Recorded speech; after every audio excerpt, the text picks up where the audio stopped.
today's session of the Business and Trade Committee as we open our inquiry into the performance of Royal Mail. David Ward, Martin Walsh, thank you very much indeed for joining us today to help us set the stage. We've got a lot to get through over the course of the afternoon before votes, which we expect just before 5 o'clock. So we will try and ask short questions and we'd appreciate short, punchy answers. But Dave Ward, perhaps I could just start with you. Just help set the stage for us. You're deeply experienced working with Royal Mail. How bad has the service at Royal Mail now become? I think that the service at the moment is chaotic. I think that the people who are responsible for that, you've got to go back a few years, and I'll explain that. But for workers, it's a demoralising environment. Because all they want to do is come into work, be able to deliver their deliveries, be able to do what they always used to do, which is deliver for customers. And now they come into work and they know pretty much that on a daily basis that it's extremely difficult to get through all of the workload. It's not unusual for them to come in perhaps after a rest day and see all of the previous day's work there in terms of letters, so they have double the amount of work going out the following day. The frontline staff are basically seeing the workload back up, basically, at offices. Is that what's going on? I think, whether it's happening in every office, I think we can say that in the majority of offices, that is the experience of frontline postal workers. And everyone talks about letter decline, but what the committee needs to recognise is that a frontline postal worker never sees a decline in their workload, because over a number of years there's been a reduction in postal workers of around, I think it's around 20,000 since privatisation. So their routes don't get any easier, they get harder. And of course, as you deliver more parcels on a daily basis and tracked parcels, there's a greater requirement, a different type of workload that takes more time. So what I think every postal worker would say is that they don't really get the time to do the job properly. Give us some examples of the kind of chaos that your members report to you. Martin wants to come in on some of that. So what's happened over the last 12 months ahead of USO reform?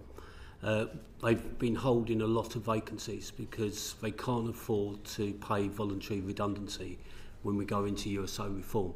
So in lots of units, there isn't enough individuals to do all the duties.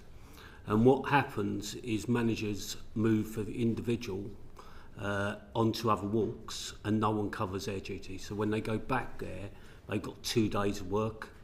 And some of our members dread now going on to a rest day or even annual leave because they come back with loads more working. You've also got a retention crisis where 11% of the old contracts are leaving, but 50% of the new contracts leave within the first 12 months, and you can't resource to that. And since the 1st of December 22, 28,000 new entrants have joined and left. And it's a crisis which is waiting. Now, what Dave said is spot on. Whilst letter decline is there and people are down trading from first class to cheaper products, what hasn't been taken into account is a growth in parcels where our members have to now scan the parcel indoors and then knock on the address on each of the doors to deliver it, and also age verification. So they're working harder than they've ever done in really challenging conditions because they can't clear the workload every day. We've had a lot of evidence come to us from post workers around the country. BBC Voices have collected lots of evidence too from people who have contacted them. And the kind of impact that they describe is that people are just not getting their post. And they're missing medical appointments, important court documents, you name it. This is having a real kind of impact on life up and down the country. It's actually badly affecting our national life as a country. Is that the kind of feedback that you hear too? Yes, and there is a pyramid process where Royal Mail put out, where they prioritise. So if you can imagine someone going onto a duty which hasn't gone out for a couple of days, there's a prioritisation list, which is this pyramid here, which is special delivery, first class parcels, tracked, and then it goes down to basically 48 hours tracked, and then it goes down to second class and downstream access, which is about 80% of letters. So there is a pyramid where it's understandable that people are getting delays because, one, the retention problem, two, is they haven't resourced to the template because they're waiting for USO reform to be deployed. I can imagine that a lot of Royal Mail customers get quite angry about that. Do frontline postal workers, are they at the receiving end of some of that anger? Yes, they are. And our members and all employees want to deliver, and they know their customers, and some of them feel very aggrieved that they're told to leave doctors' letters, hospital letters in the frames to prioritise tracked. And we often get feedback on that issue. They've also banned overtime. I just want to absolutely make sure that I've heard you correctly here. So you're saying that frontline postal delivery workers are sometimes told that they've got to leave things like doctors' letters in the rack in order to prioritise other things? Yeah, because they're told to prioritise in that pyramid order, special delivery items first, tracked, then first class, and then downstream access, second class, is further down the line. Charlie Maynard. Good afternoon, thanks for coming in. To what extent have you seen a change since EP took over last April? Have you seen particular changes linked to that or not? I think that it's important to go back to what the previous board implemented, because the reasons why the service failures are happening so regularly is because the board previously took some decisions, key decisions that affected this. And I'll come on to the EP point in a minute. Essentially, you've got to go back to 2022.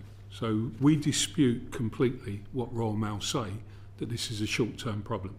This committee or your predecessors will remember that Royal Mail have been in here answering the same questions twice before, once under oath, which I think was unprecedented when the previous CEO was asked to come in and accused of not telling the truth. Our view is Royal Mail never tell the truth about the scale, the extent and the reasons why these quality of service problems exist. Primarily three decisions.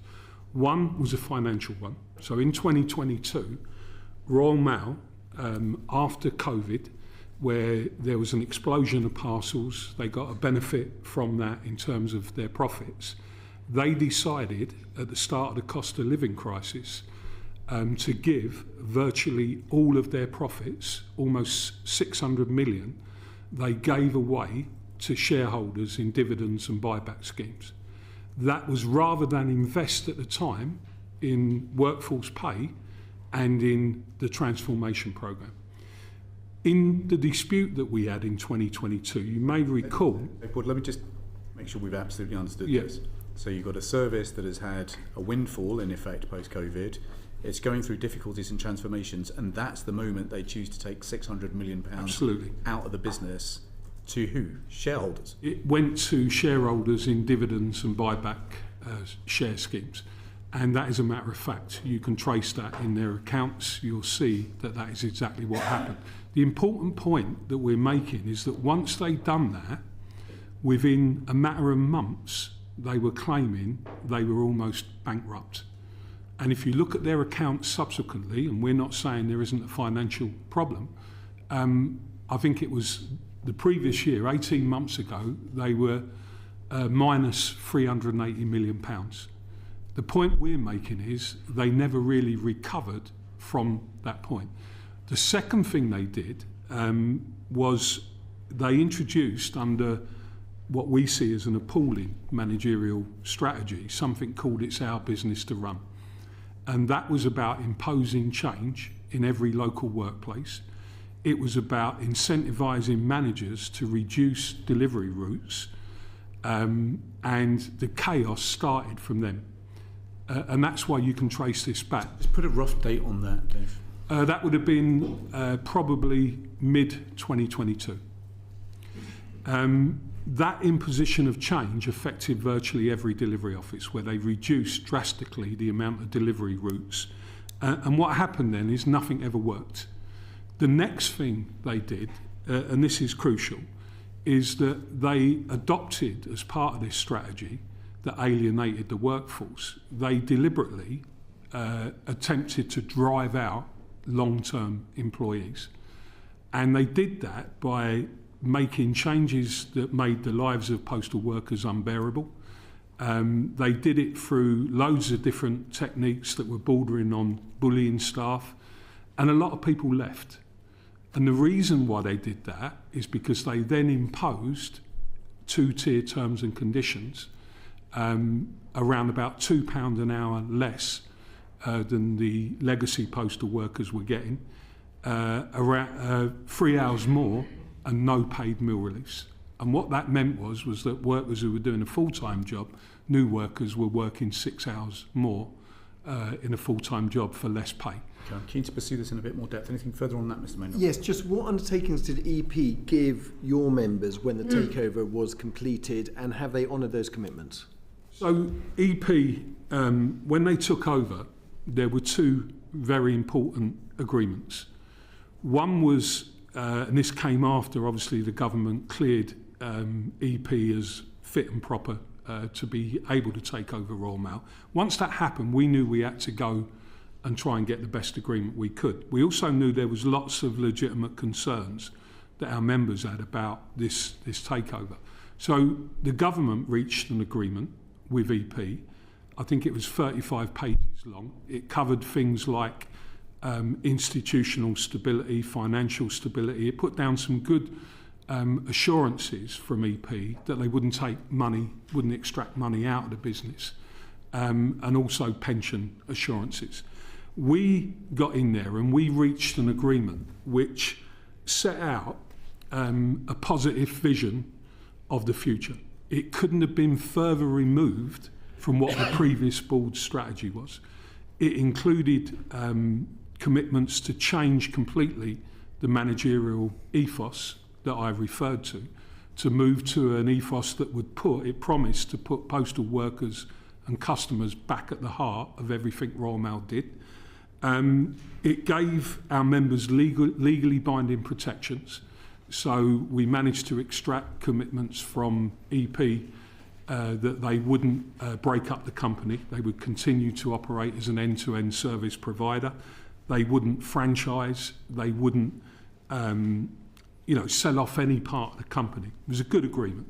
They give us guarantees on no compulsory redundancies, and they gave us commitments around resolving a range of outstanding issues that were held over from the previous board. Since that deal was agreed, Mr. Ward, has EP Group basically drifted from the deal? So let me just make a couple of other points, because one of the key parts of that was that they agreed to introduce a new resourcing model. They agreed to reverse the two-tier workforce. They agreed to level up over a period of time. It wasn't going to happen overnight. There was meant to be a first step agreed in September 2025, and the full plan for levelling up and equalising terms and conditions was meant to be agreed last December. Since that agreement, and no doubt we're going to come on to talk about that around the USO, our view is that they are not now honouring that agreement. Okay, let's get into that in a bit more detail, Mr. Meadows. Yeah, thank you. So first of all, I just want to thank your members for the work that they do, because I know it is a physically demanding job, and as you've already set out, there are resource issues. Now, having spoken to my local delivery officers, New Ferry is supposed to have 64 postal delivery workers with various absences. They're down to 52. Ellesmere Port office is meant to have 82 with various absences. They're down to 70. What I'm being told is that those gaps are not being filled, which means, as you've already described, Martin, that people are having to come in after the day's off to find that the work has not been covered. Is that a a fair reflection of what you hear across the board, and what's your understanding of how the company are dealing with overtime to help deal with these gaps? There is a retention crisis. Royal Mail will say it's not difficult to recruit, but what is clearly not happening is people retaining. So you've got someone who come in from after the 1st of December 2022 will be on £1.95 less per hour than someone they're working in the same van on and doing the same street. And it's only 85 pence more than the minimum wage. And often new entrants and old contracts will be walking the streets on a delivery for 6 hours in all weathers, which is why the retention levels are so high. And we agreed with EP Low. The and retention Royal levels Mail. are so low. So low, yeah. sorry. So we agreed with Royal Mail and EP that we would have a resourcing strategy and we would equalise new entrants' terms and conditions over an agreed period of time. And we're still in talks over the first step. But unless there's an important first step, you will still have a retention problem. And you will never improve quality if 50% of your new entrants are leaving in the first year. It will be a resourcing nightmare for any manager to adhere to. What I'm trying to understand is when you've got those retention issues, when you've got those workforce gaps, what is local management doing to make sure that letters and parcels are being delivered? So what they should be doing, and they're not doing this in all the units, is offering overtime and offering people rest days to come in to cover overtime. What Royal Mail often do in this period of time leading up to the financial year is to say we want to turn into black ahead of the financial year and put a stop on some of the overtime. And that's the report back in lots of units that overtime is being switched off, rest day working is being switched off, and walks are being left in the frames. Okay, so in those circumstances, it's no wonder that the USO is wanting that. We have to be clear here, Royal Mail, this is a self-inflicted problem. That's the point we're making. They've chosen to make a number of decisions that completely devalue a postal worker's job.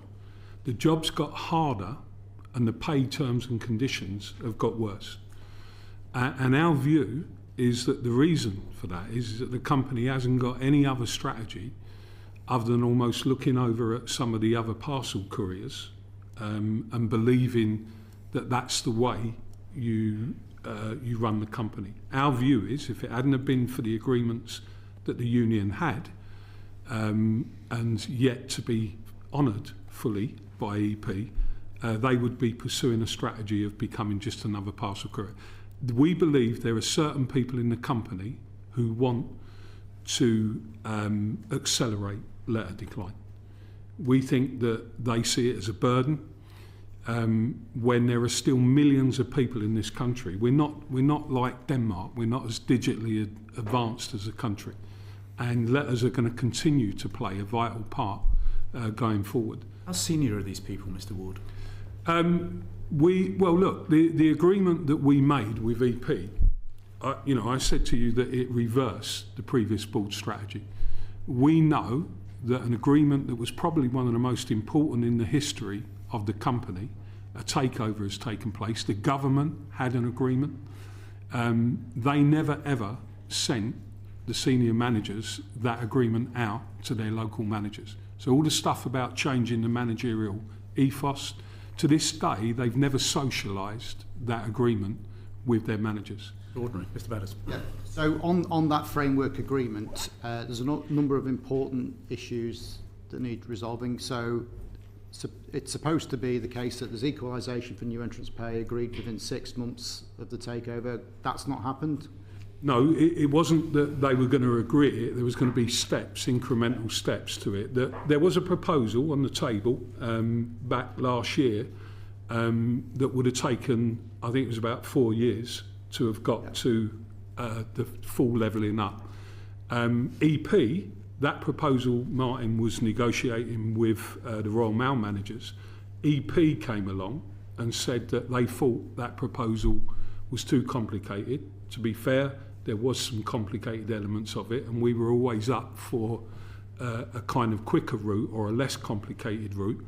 But EP said to us that they wanted to go away for their summer break, and when they came back, they was going to put a new proposal on. They've never put a new proposal back on the table, and thus we have made no progress whatsoever on that crucial commitment. Since last summer. Okay, could I just ask Martin about that pyramid that you referred to before? What status has that document got? Is it a management toolkit? Is it issued to all postal workers? Yeah, it's a management document, and it was put into all delivery offices. I think it was the beginning of this year or late last year. Okay, so when Royal Mail say we don't have a policy of prioritising parcels, you would say it's there in black and white that this is exactly what they're doing. Yeah. What Royal Mail have done, can we be clear, last time when the committee exposed what was going on, they were putting out direct instructions, and some of those were produced. What they do now is almost create a kind of logic that takes you indirectly to the same point, but they've learned from what the committee saw last time. So they don't put out instructions directly that say, let's prioritise parcels over letters. They create, as Martin said, this pyramid that leads managers, when they haven't got the resources available, to have to do that. Anything further? Mr Smith, briefly. Thank you, Chair. Listen, in our South Wales valleys, there are sometimes many steps to our letterbox. Our posties earn their pay. But can I just check a fact with you, please, Mr Walsh? Did you say that there are 28,000 new starters and then leavers in the last year when you were talking about new? Yeah, new entrants were imposed by Royal Mail on the 1st of December 2022, and as of October last year, 28,000 people had joined and left Royal Mail. And that was the 50%? Yeah, and that also then says anyone who joins within the first year, 50% of them leave. I'm trying to work out what's going on here. I received a letter from the Wales Operations Director of the Royal Mail about the Evervale office, and they tell me there the yearly absence rate is 9%. And I understand the Royal Mail average for absence is 7%, and the overall sickness rate for the UK is 2%. What's going on? So what you've got is sickness levels range across Royal Mail, and what we're looking at is 5.5%, and some units are above that. But you've got to remember it's a very labour-intensive job. People are out in all weathers, walking 5 to 6 hours, over 20,000 steps each day. The average age in Royal Mail is 48. So there are hot hips and knee and back problems which are regularly, and also since COVID there is, I think all industries have seen a rise in mental health issues, and Royal Mail's sort of like they have seen those issues. But Can I just check, Mr Walsh, do you have evidence of a kind of a toxic culture amongst some frontline delivery officers? yeah, so what part of what our agreement with VP is to have a fresh start, a reset of employee industrial relations, because what we've known is some managers are still operating, Dave said, our business to run, where the atmosphere, employee industrial relations are poor. And part of what we have been discussing with Royal Mail and EP is how do we reset industrial relations, employee relations in all workplaces. Is that evidence you can share with this committee at the appropriate level of confidentiality? There is other evidence that is part of the toxic managerial culture that exists. Back in 2022, Royal Mail launched an attack on their own workers. Anybody who spoke out, whether that be a member or a rep, there was 135 people that were sacked on trumped-up charges. Through the union's efforts to get Royal Mail to acknowledge that those cases had to be looked at, we managed to get an agreement to bring in Lord Faulkner, Charlie Faulkner, and he done a review. And he clearly came down on the side of what the union was arguing, that these were trumped-up charges. And on the back of that, we reached an agreement, and the net result of that was out of 135 people that were sacked, 130 got their jobs back or compensation if they wanted to move on. We negotiated a package. Great. And there was about another 90, 100 people who'd been suspended, dismissal for months. We got all of those revoked, and people with compulsory transfers. We got all of that revoked with the help of Charlie Faulkner.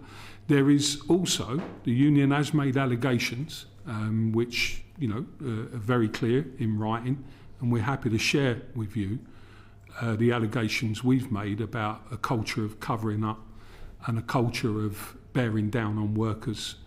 That is just not a good work environment. I think we would appreciate that evidence, Mr. Ward, because it is corroborated by whistleblower evidence that has come into this committee. Mr. Smith, anything further on that? Sarah Edwards. Thank you, Chair. Thank you very much for the wide-ranging information you've given so far. I just wanted to sort of return back to this issue around letters and parcels, because what you've brought with you today was that lovely diagram of a pyramid. Could you just hold that again for us, Mr. Walsh, please? So what you're saying There's also another one here. Oh, nice, another diagram. Yeah. Okay, so they're very clearly given to the management and the shop floor, is it? Yes. Everybody to look at, to use those to prioritise. So that's clearly detailing that parcels are more important than letters. Because some of the information that we've got here is that sometimes they can have 170 to 230 parcels a day, and that they may take 3 minutes each to deliver. So I'm not that good at maths, but that sounds like much longer than a day to me to try and deliver those.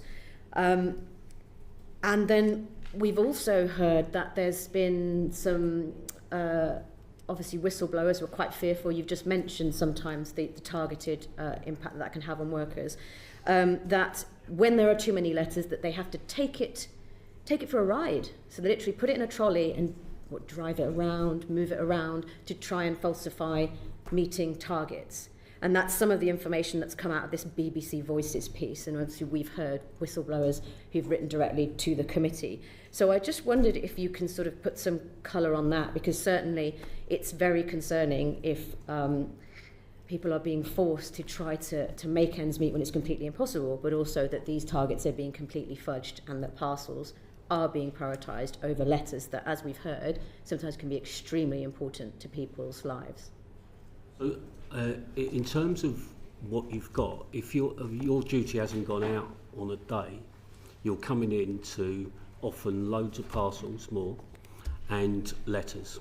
And what managers often do is saying, because parcels are getting larger, for health and safety reasons, we're going to privatise parcels.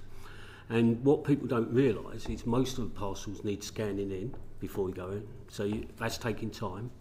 And obviously then you've got to deliver, knock on the doors, delivery to neighbour, etc. And that's all you can do on some occasions. Some of our members are doing 130 tracked per day at times. You can't do anything else. Mm-hmm. And what you've got is some managers are almost saying you've got to complete, stay out there, and that is bullying. And we have lots of people who come to us on that. Not every manager, I'm not saying that, but there are managers. And this is where the overtime ban comes in and stops the overtime. Can I just check, has some of that been lifted since this committee session hearing was announced? Has there been a bit of an alleviation? We're still getting reports of overtime bans. Right, okay. Yeah. Thank you. Thank you very much. Antonia Bence. Thank you very much, Chair, and it's good to see you at the committee. Thank you very much for attending. I want in particular to say thank you to the dedicated postal workers in the West Midlands who do an excellent job under difficult circumstances. I was particularly talking to one of the workers in Wednesbury DO, and he said to me, we got so many parcels to deliver on a daily basis nowadays, there's not enough time to do mail. If we go 4 bags a day, that's about the average. Between me and my partner, we should do 16. We're now getting like 150 parcels a day at 3 minutes each they give us. That's 450 minutes just on parcels between two of us, granted, but then there's hardly any time left to do mail. We are told that parcels are more important than mail.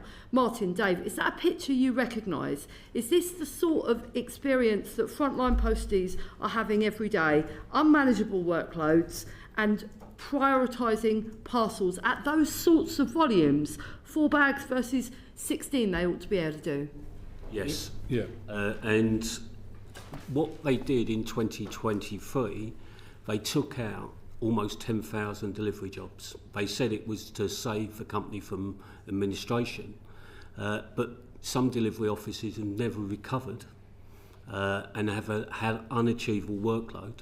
If you also add that tracked items have gone up by 30% last year and parcels are still growing, but the revenue in parcels, because of the self-bogus employment model, isn't going up as much, some of our members' walks and duties are unachievable because parcels and tracked are growing at such a level, and letters, obviously, whilst declining, are still quite significant, and our members, because of the amount of jobs which have gone, they're working harder than they ever have, and they're not able to cope on some of these deliveries. Okay, thank you. And the same postal worker said to me that they got 200 houses added to their delivery rounds when the rounds were redone, but fewer of them to do it.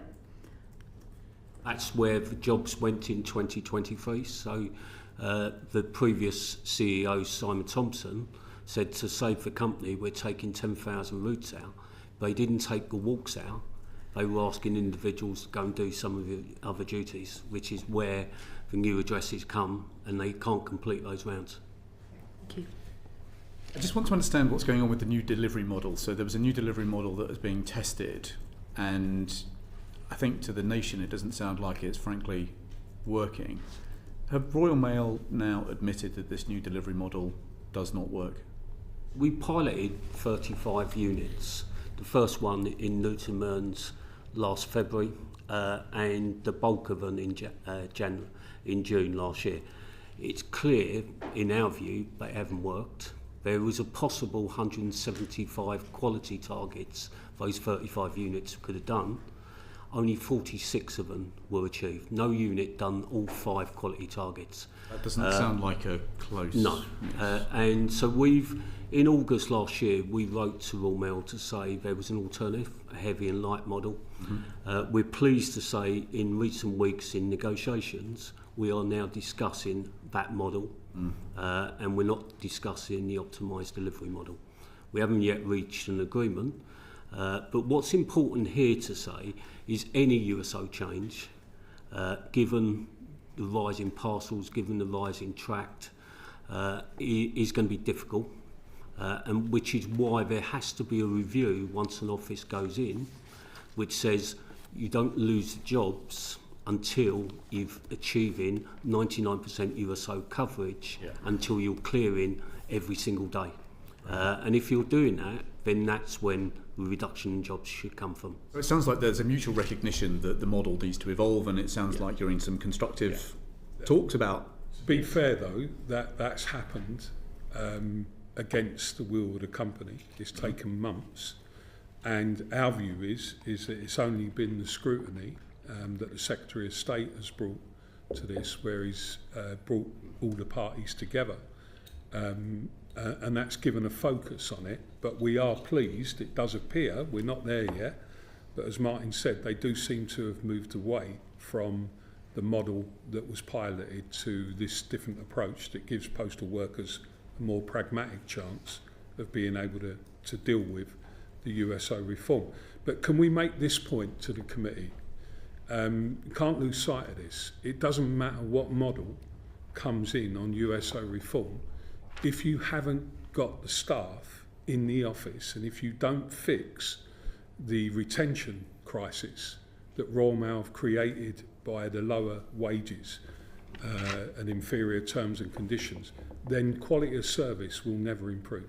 They think it's a silver bullet. What we're saying is we understand the reasons for it.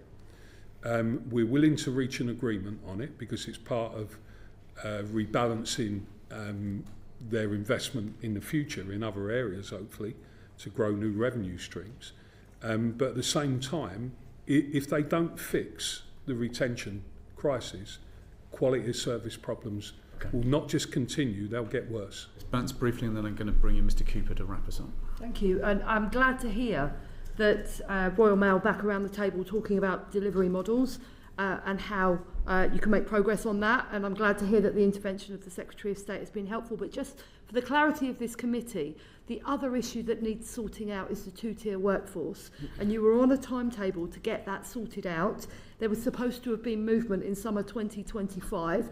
Is that on the table for this new set of conversations? And I think I know the answer to this question, but should it be? So it needs to be, and you're going to hear Royal Mail later on today try and claim that the reason that they can't do that is that they can no longer afford that because the savings that they thought they were going to achieve from the USO, which were targeted savings that were never realistic from either Offcom or from the company, is not going to be achieved now. Because the jobs went, as Martin said, this is really important, the jobs went the previous year. They took out too many jobs. So what we're seeing with the pilots is in some places they're actually having to increase now the amount of jobs that are going back in, which is obviously welcome. But how that rolls out nationally, I'll come back to the point, at the moment, all they've put on the table is a kind of self-funded first step. Now, they're going to say that we're holding that up. Well, the reason is the agreement that we reached said that USO reform, very clear in the agreement, was conditional on all of these other issues, including the equalisation, being progressed and implemented. You're also going to hear them say that there was a joint aim when we secured a pay deal, a 3-year pay deal, which was a decent pay deal. You're going to hear him say that said we should agree the USO, or a joint aim was to agree the USO by July last year. And the point we're making is that was also conditional, very clear in the agreement, on a proper evaluation of the pilot sites. Royal Mail refused to evaluate the pilot sites. Mr. Ward, I just want to move on to where you think there is the common ground. And Mr. Cooper, do you want to just open that, please? Yeah, thank you, Chair. And I should say that I've got a relative who's a postman in Dumfries and Galloway. I printed off from your website this document, Rebuilding Royal Mail, which talks about the deal that you did at the time, and it's full of really warm words. There's great things about pay, great things about additional earnings opportunities, improved voluntary redundancy and so forth. And some people think that that's the document that persuaded the previous Business Secretary to let this deal with EP go ahead. But comparing that with what you're telling us today, you seem to be a million miles apart. Is there common ground, and is the government going to have to intervene here? So our view is that the commitments that were made, I think just from looking there to see what you got, I'm not sure you've got the original deal. There was 2 deals, Rebuilding Royal Mail Part 1, which was the deal with EP, which had all of the commitments I spoke about earlier on, including, by the way, a radical new governance structure, where the union, the first of its kind in the UK, which was facilitated by the government, and ourselves, it was our idea, to completely give workers a greater say over the future direction of the company, something that we've been saying for ages. If you don't get the workforce on board, Royal Mail will never be successful. We did an audit of that agreement, and the audit shows that out of about 15 very clear commitments, there's only about 2 that have been dealt with. So we are still a long way away. The government called both parties together. We've had 2 tripartite meetings, and the Secretary of State, in our last meeting last week, has acknowledged that he needs to take an oversight of delivering that agreement and getting it back on track. And we welcome that. That's one of the things that we think has helped us move some of the talks forward. We're not there, though. Royal Mail's got a kind of culture of saying that they're going to agree something and then at the last minute moving away from it. But as Martin said, we have seen a bit of a change in the talks recently.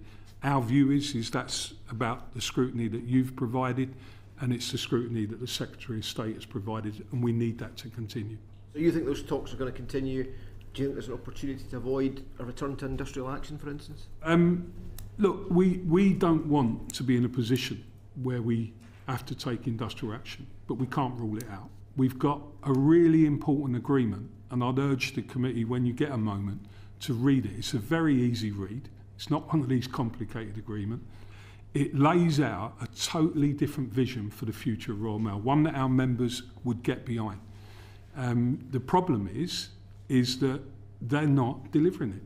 And even a simple thing like sending the agreement out so that their managers know what's in the deal, you would have thought that would have been the first thing they've done. They've ignored that. So, look, the only way, there's a lot of things that we need to talk about how Royal Mail can be successful in the future. Hopefully, we'll get onto that. But that agreement is critical. If they don't honour that agreement, if the government don't hold them to account, because they also made an agreement with EP Group, if those two agreements are not held to account, then our view is the government needs to renationalise Royal Mail. Okay, Mr. Keeper, anything further? No, thank you. Okay, Mr. Walsh, you've set the stage very effectively for our hearings this afternoon. Thank you very much indeed. I'd be very grateful if you would submit those documents you kindly handed up, Mr. Walsh, to the committee so that we can admit that into evidence. But that concludes this panel. Order. Order.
Welcome to this second panel in today's Business and Trade Committee hearings into the delivery services at the Royal Mail. Thank you very much indeed for joining us, Mr. Křetínský, Alistair Cochrane, Ricky McAulay. We're very grateful for you coming and giving evidence to the committee this afternoon. Mr. Křetínský, would you like to start by perhaps taking this opportunity to apologise to the country for the decline in Royal Mail services? Dear Chair, I'm a numbers person. So my very honest and genuine answer would be following. Of course, I'm deeply sorry for any letter that arrives late.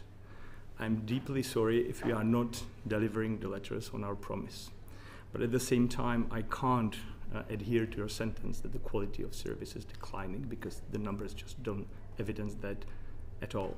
So our quality of service, unfortunately, is relatively consistent over the last 3 years, and we are rather currently on the upper part of the interval. So the stories, which I don't contest, they can be true, are just not in the magnitude which would justify a statement that there's a declining quality of service. Perhaps, if you give me the opportunity, I will very briefly describe. Let me just make sure I've understood you correctly, though. Are you asking the committee to believe that Royal Mail's performance is currently adequate? No, that hasn't been my answer. My answer has been there is no decline in the quality of service when we take this period and compare it with the previous periods. So there are two different things. Well, let me put it a different way then. Do you believe the service is good enough, and do you believe it is up to what the nation expects? No. And I would explain, if you give me an opportunity, I would precisely explain what our problem is. and how it looks structurally. So we can get into that, absolutely, but I just want to make sure that we're on the same page, because when we look at the statistics that you've provided to us, 74.9% of first class mail delivered on time against a 93% target, second class 90.2% versus a 98.5% target. When we project that onto your forecast numbers this year, we think that there are 220 million letters that are going to be delivered late. In no world can that be justified as good enough. I absolutely agree with the statement that the quality of service is not where we want it to be. That's very clear. What I've contested is the statement that it's currently declining. So the statement that it is declining now is not true. Mr. Křetínský, we can argue about whether the service is good enough and whether it is improving fast enough. But let me just, before we get into the detail, you accept that you have a moral and legal responsibility to improve this service from the position it's in today? Absolutely so, and I think we have a clear way of going forward. Okay, and do you believe that you can fix it? Give me an opportunity to explain where the problem is with a few numbers, just a few numbers, and then we can precisely portray how we want to fix it and where we think we can get when. Okay. So if you look at the overall number of our letters, and I will, apologies for that, use maybe this year numbers or forecast for this year, which is reasonably accurate, we will be delivering roughly 5.6 billion letters. Nearly half of those letters are so-called economy letters, delivered D+5. In this pocket, we generally don't have a problem. Then we have other categories of letters, standard access D3, delivered 3 days after it has been posted.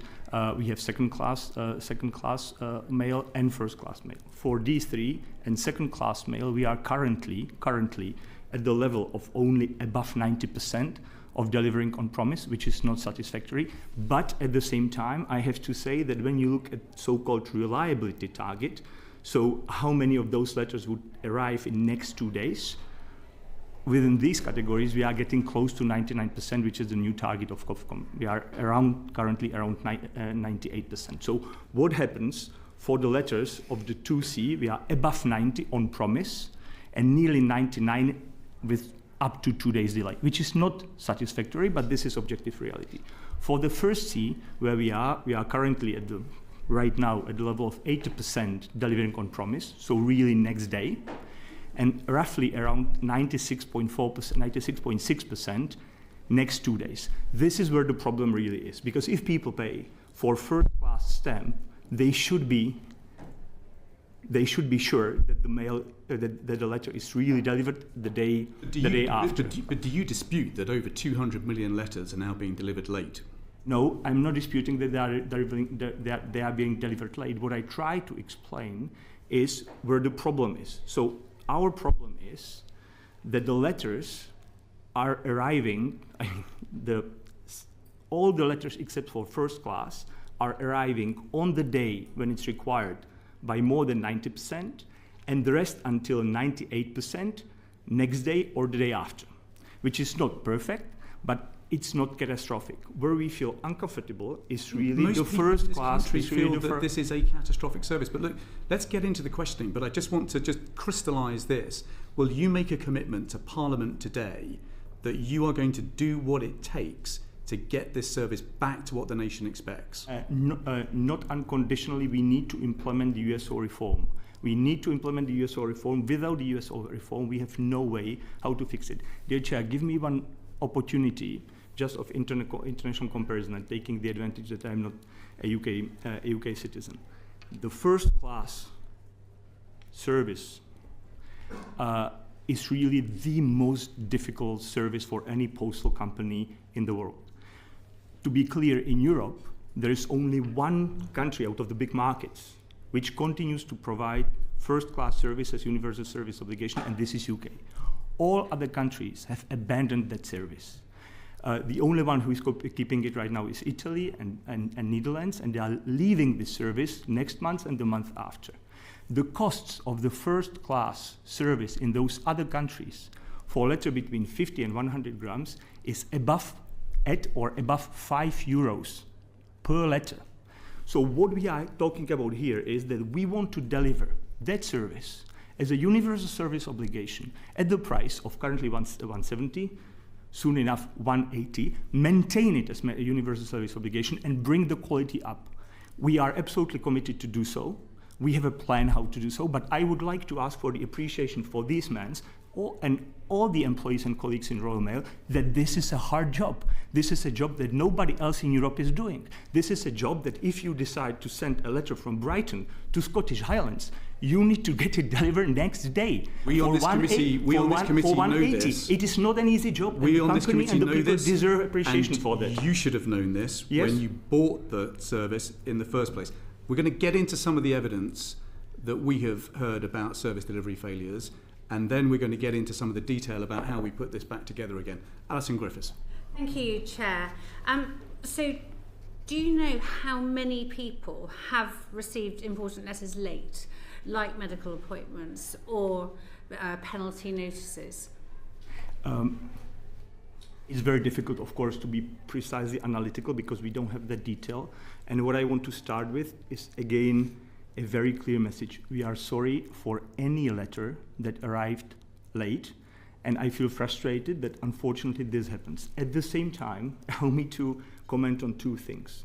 First, the letters that are being sent by NHS are typically sent in the mode of Access Standard D3 or economy. There are very few letters sent as a first class. So what I want to say for your benefit, for the understanding, and I'm not denying the responsibility for any letter which is late, but what I just want to explain that coincidentally, these situations you are talking about are situations where we deliver on promise, which means D+2, above 90%, and within 5 days, we deliver typically between 98 and 99% of letters on time. So we are in a category of letters, those letters by NHS and letters by authorities, almost all of them, there are very, very few which are sent as first class, are in the category where Royal Mail Service is not far from perfection, because we need to appreciate one thing.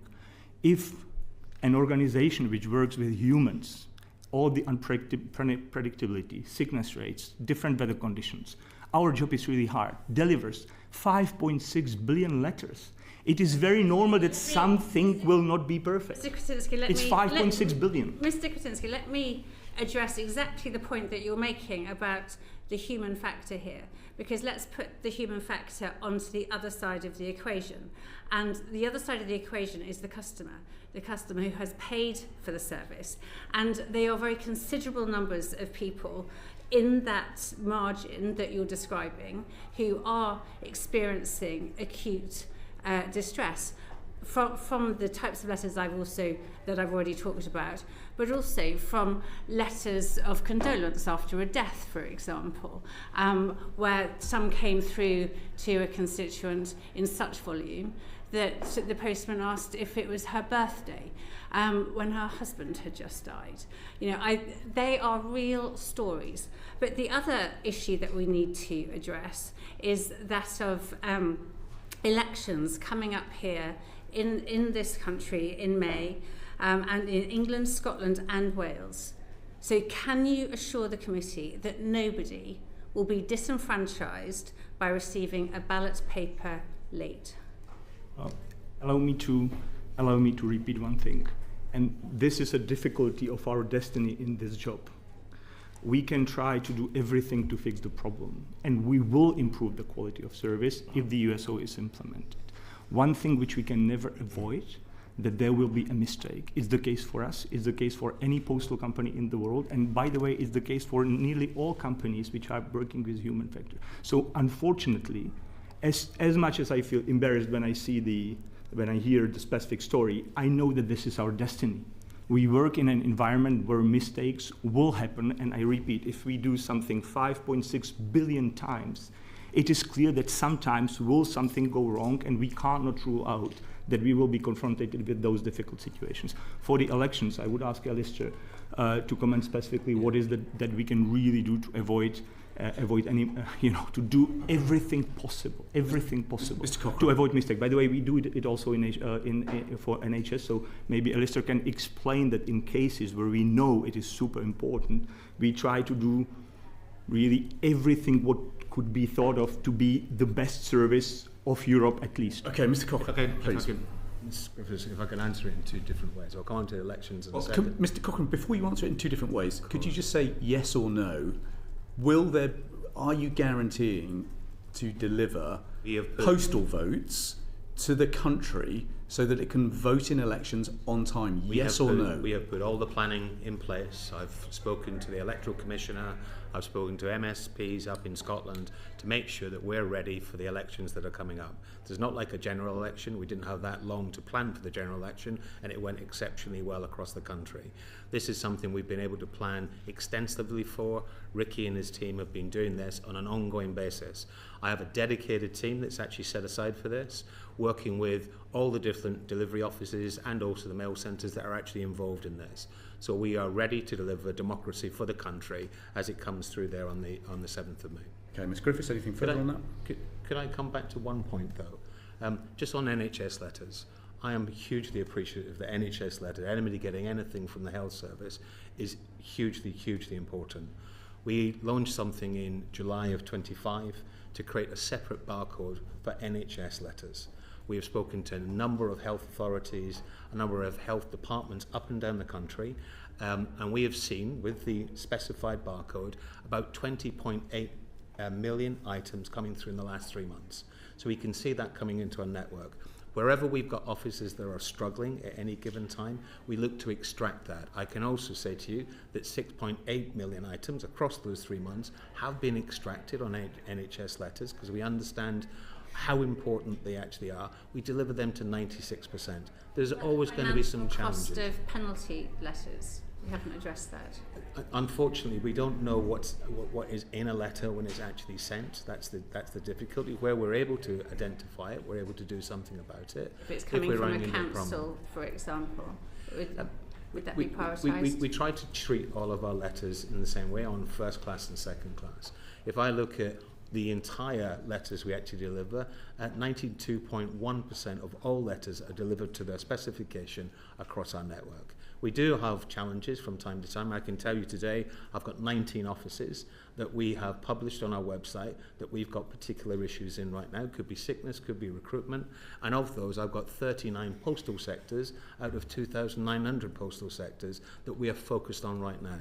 We publish this up front to make sure that people understand where we actually see the challenges within our own network. The challenges that the feedback we've had from across the country and the feedback that we've had through BBC Voices, there's very little relationship to the postcode areas that you have published as problematic. Mr Smith. Thank you, Chair. Mr Cochrane, good to hear about your NHS-specific barcode approach, but tell us, how many NHS organisations have signed up across the UK and what percentage of that is it of UK households? Yeah. Because we get letters from constituents who talk about missed cancer care, missed appointments. Yeah.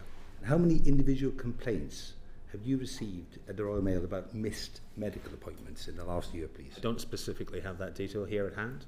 I can get that. Mr. Křetínský says he wants to talk about data, so we're trying to pull out important information about data affecting our constituents. Mr. Smith, I fully get that. Genuinely, I do. I've actually, for every single meeting that I've had with government, for every single meeting I've had with MPs or any minister, I've encouraged everybody to try and lobby in their areas, in their constituencies, for any health authority that they actually have within their jurisdiction to actually adopt our barcode letters, because I do not want to see NHS letters arriving late to anybody for whatever reason. Of course, we all know the NHS has gone more down a digital route, so in some instances, I don't know how focused they've actually been on putting the barcode on. It helps us, it genuinely does. That's why we've got 20.8 million that I can actually see in the network across the last 3 months. I don't have the statistics in regards to how many late NHS letter complaints we've had, but I can get that. Maybe I can, again, allow me to be very, statistics driven. Given the services that NHS is using, letters which will not arrive on promise or within 2 days after promise, this would be probably something between 1 and 2% of the letters sent by NHS. We would like to reduce it below 1%, but currently we think we are probably between 1 and 2% with the clear aim to reduce it below 1%, which corresponds to the new regulatory targets by Ofcom. By the way, one thing, Alistair, I think we can have an internal discussion whether we cannot use the barcode also for other situations, selected other situations. So I think that can be a very helpful input, and we will think about it. Briefly, Mr. Smith, because we may now have votes at 4 o'clock, and so I'm keen to accelerate through. Sorry, Mr. Křetínský, what proportion of the UK population is covered by your NHS-specific barcode system? No, this is Alistair shall respond in details, but this is a new service. So clearly it's going to be minority, but what we try to do, and what Alistair was trying to explain, that we try to educate NHS, explain that there is this opportunity. It is a new service. It is a service which is responding to the problem that we have, and it's about to be implemented. So clearly it would be a minority. But my numbers, this 1 to 2%, relates to all the NHS letters. If I could just add, Mr. Smith, it's across the country. For those authorities and health departments that have actually chosen to adopt it, we've actually done letters out to a number of these authorities as well. We're encouraging everybody to use it because it gives us the ability, when needed, to extract that and make sure it gets through to delivery. We have all the background information. Of course I can. Thank you very much. Sarah Edwards. Thank you, Chair. Mr. Křetínský, I believe you are a billionaire. I've never met a billionaire. I was just wondering, what made you buy Royal Mail? Because we've got some figures in front of us. You said you're a numbers person, so I would appreciate your assistance here. So 2019, we have that Royal Mail had adjusted operating profit of £234 million. 2020, it was 117 million. 2021, it was 344 million. 2022, it's 416 million operating profit. Then, 2023, it substantially drops by a jaw-dropping amount to become an operating loss of 419 million. Then in 2024, we reclaim a little bit and we get to 348. And then 2025, we get back to 8 million. So what made you want to buy the Royal Mail and invest in that? Thank you very much for the question. I truly believe that Royal Mail has a future, deserves a future, and must have a future. And my personal commitment and ambition is to contribute so that it is so, and so that this is a successful future. And this is why I'm here. So if you want a different form of answer, I'm really here driven by the challenge, not by profit. But I know that if we do things right, we will also create value at the end of the day. But right now, we need to concentrate and focus on transformation. We heard in our last session that there has been a drive to prioritise parcels over letters. Now, some of that is clearly a logistical operation, but also we know that there has been obviously a boom in online shopping, and clearly lots of people are ordering parcels and the like. Is that something that attracted you to the business model as being something that you wanted to pursue? To be very clear, two things. First of all, and I understand there may be additional questions on that topic, but in the capacity of chairman of Royal Mail, I have never heard any instruction, any discussion. I haven't participated in any exchange which would suggest that Royal Mail is prioritizing parcels over letters. I can categorically deny that. I've asked some additional questions where this information can come from, and we have some explanations potentially how the confusion could come, but categorically this is not any management decision, and nobody is incentivized to do that, and we think it's actually not happening. To your question about parcels, parcels are of course important for Royal Mail. Overall, Royal Mail had two options historically. One, to become letters-only company and accept that with the behavioral change of the population with few letters, one day its existence will stop. Because there would be a day, and you can believe me that it's to my frustration, both professional and personal frustration, that letters are not going to be used or in an insufficient quantity to keep a nationwide service. Whether it's going to be in 50 years or 100 years, I don't know, but it will happen. So if a company established at 15, 16 should have a longer future, we need to onboard, and I think it was the right decision to onboard the new rising business. Because digitalization brings two things. It brings downwards pressure on letters, but it brings upwards pressure on parcels. So onboarding parcels and making it part of Royal Mail business is a way how to preserve Royal Mail for a longer period of time. So in that sense, I think the decision has been a correct decision. Also, what is important for you to understand is that most of our parcels, really most, are delivered in so-called combined way. So we deliver together letters and parcels. And in terms of economics logic, what makes the most sense is to deliver both together. So in no situation that it makes sense to say we are taking parcels and we are not taking letters with it.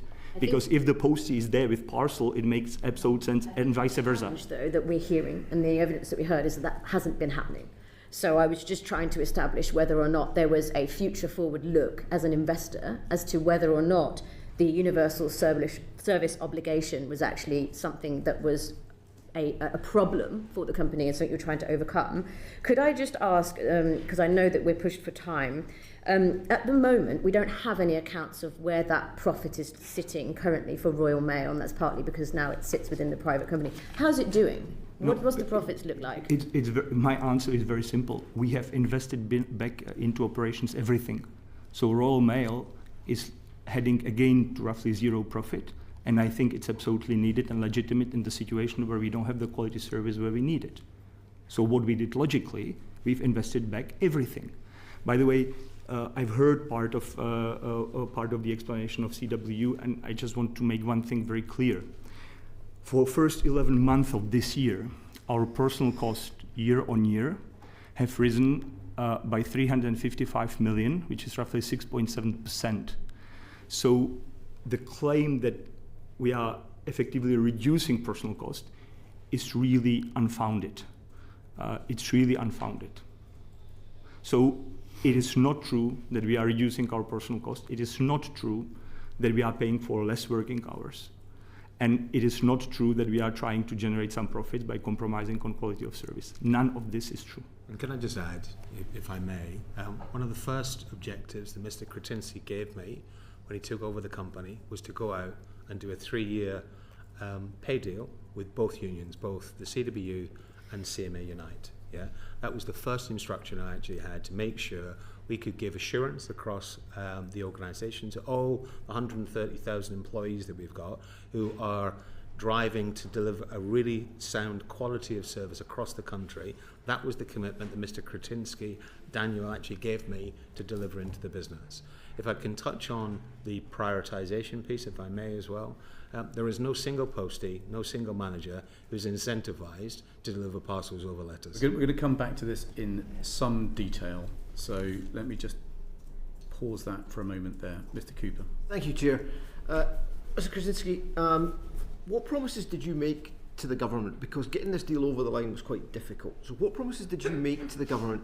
The Alex Brummer in the Daily Mail newspaper today is very sceptical about these highly leveraged deals. He cites previous examples such as Thames Water, which have fallen apart. And he said, and Mr. Cochrane, you touched on the pay deal, but in the Mail today, he said Křetínský's peace deal with the unions was always unlikely to hold. So you went into this with a highly leveraged deal out of the goodness of your heart. What promise did you make to get this over the line? I really appreciate the question because I have the opportunity to state very clearly that there is no financial debt at the Royal Mail level. Royal Mail does not have any financial debt. It has a banking revolving facility which is unused, and it is there for the case of swings of working capital, but there is no financial debt sitting at Royal Mail, and Royal Mail is not providing any upstream guarantees for our acquisition. So there is strictly no negative impact. On the contrary, there is a positive impact. And at the moment of following, and it has been one of the requests of the Secretary of State at the time, Jonathan Reynolds, to capitalize the receivables or intracompany loan that IDS historically had vis-à-vis Royal Mail. So following the acquisitions, there has been an equity injection by a capitalization of that intracompany loan of more than 700 million to Royal Mail, and there has been no additional burden put on the Royal Mail. So I'm really grateful for the question because I have the opportunity to clear this. So the idea that there's 3 billion of high interest rate loans on the books. That's incorrect. No. Is it? It has nothing to do with Royal Mail.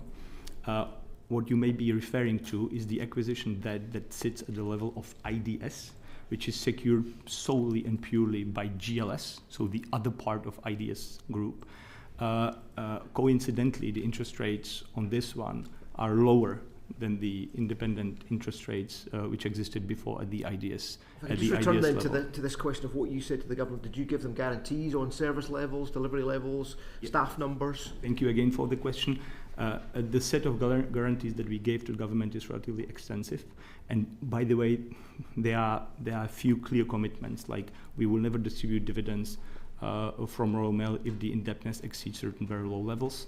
We will not distribute dividends if the quality of service is deteriorating compared to the period before takeover. So there are really many. The government has negotiated really properly on behalf of the British citizens, and we put in place a number of commitments which are completely shielding Royal Mail, by the way, from interest which we never had. So it was never my intention, logically, to put any burden on Royal Mail. What about service guarantees? Because you must understand that our constituents are deeply concerned about the level of service that they are getting. I represent Scotland, where the NHS is analogue. There are no apps. They're heavily reliant on letters coming and going and being delivered on time. Did you give guarantees about those service levels? We were outsiders to the company, so we couldn't promise specific quality of service without knowing the situation, and without knowing when and how the USO reform will be implemented. What is the good news? And again, for NHS, I'm insisting that the letters which are really late, I mean, we want to be on promise. So we want to be, if NHS is sending D+3, we want to be within this promise. We don't want to be 2 days late. But still, what I'm saying, if we take this plus 2 days, this is between 1 and 2% of letters from NHS statistically late. We try to minimize it, as you have heard. Following the USO obligation, we are really committed to bring this down below 1% of late letters. Below 1%. This is also the regulatory target set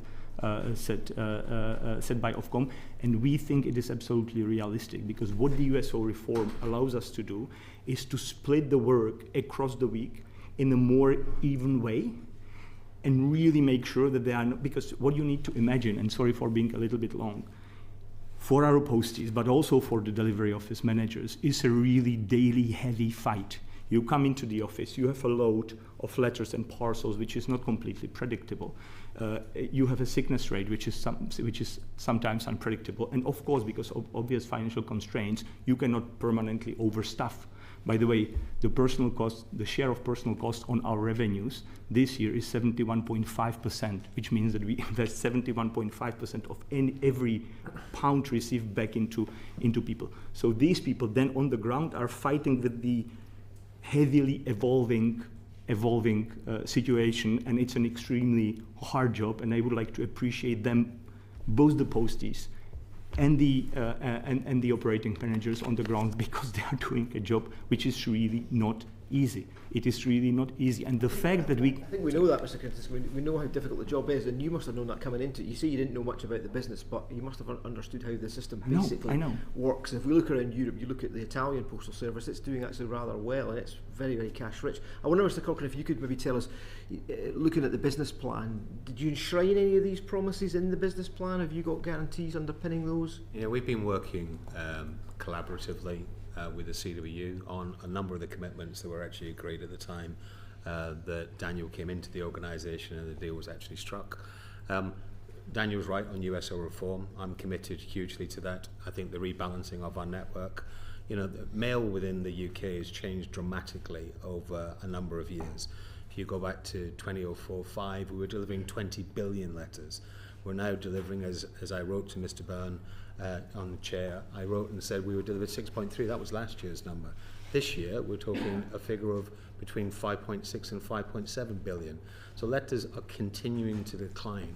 We've got to make sure that we have a USO, which we're hugely proud of, by the way, to represent that for the whole of the country, for all the individuals we've got across the organisation as well.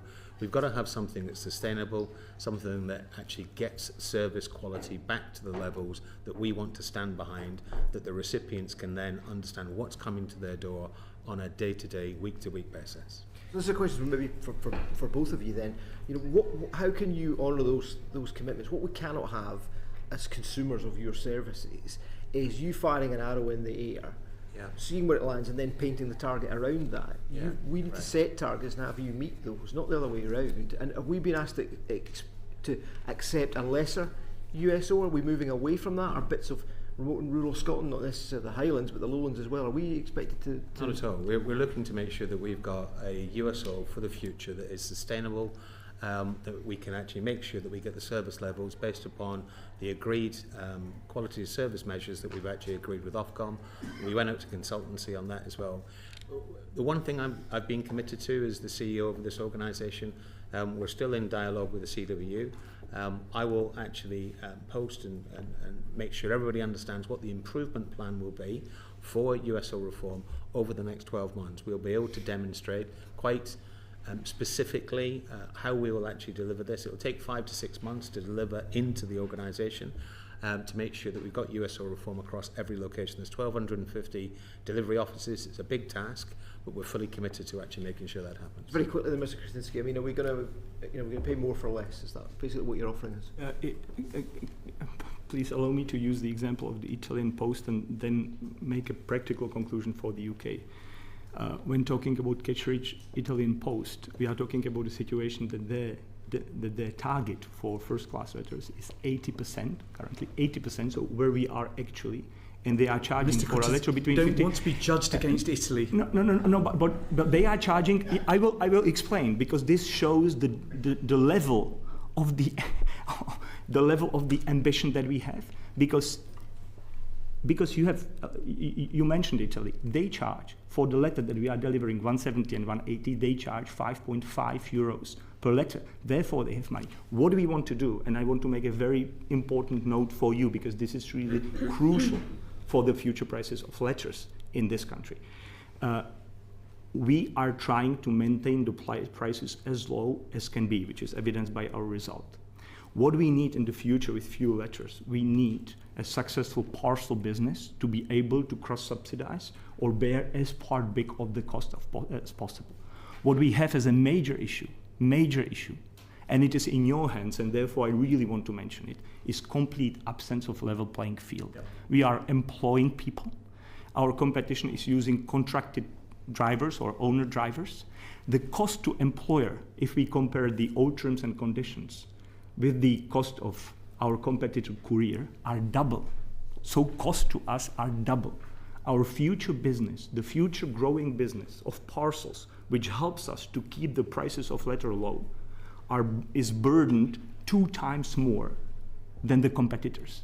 By the way, 2 of them having a strong involvement of foreign posts, which in their home countries have protection against this. Yeah, so what UK is doing is not protecting Royal Mail. It is a point that is well made, and which we need to reflect on. Anything further? Oh, thank you, Chair.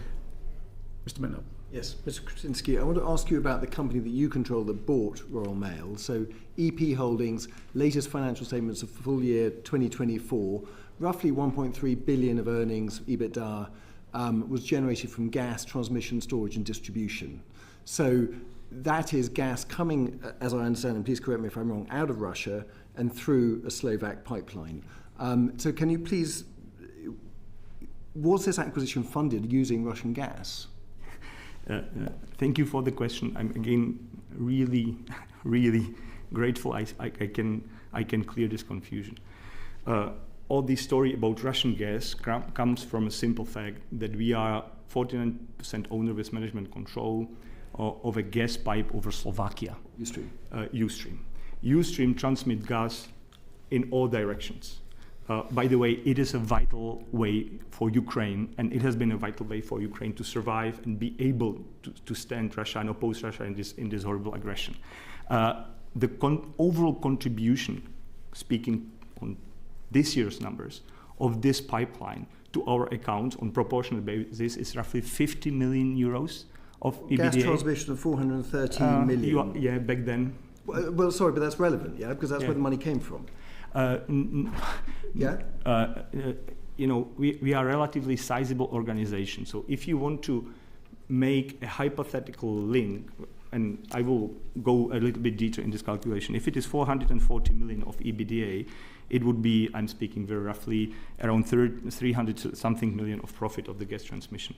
Out of the 300 and something, 51% would go to the Slovak state, so we would have 150. Out of this, 30% would go to Macquarie, so we would have roughly contribution of 105 million euros from overall earnings for the period, which would be 24, help me, 6 billion. There's 23 and there's 25. Yeah, so it would be about 2%.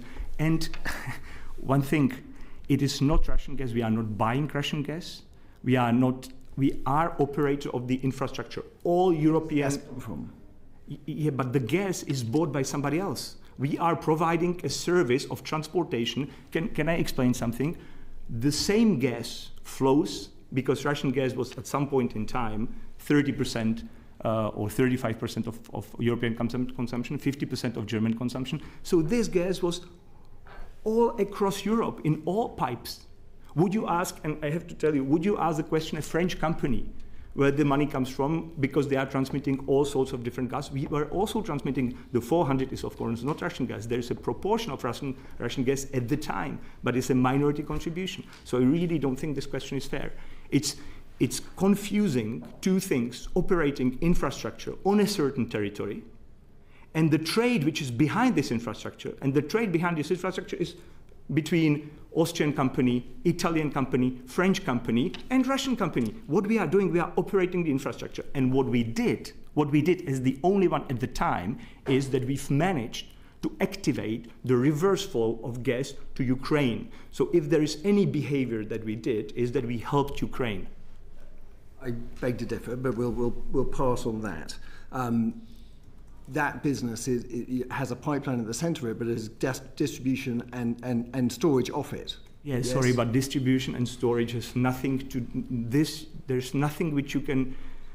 There is no way how you can connect any, as you call it, Russian element. Distribution of gas in Slovakia means that we are operating the large octopus of different sizes of pipes and compressor stations, which is distributing gas to every single Slovak household who is connected to gas. This gas is of absolutely various natures, like it is always on continent, so there would be different suppliers. East to west? There would be...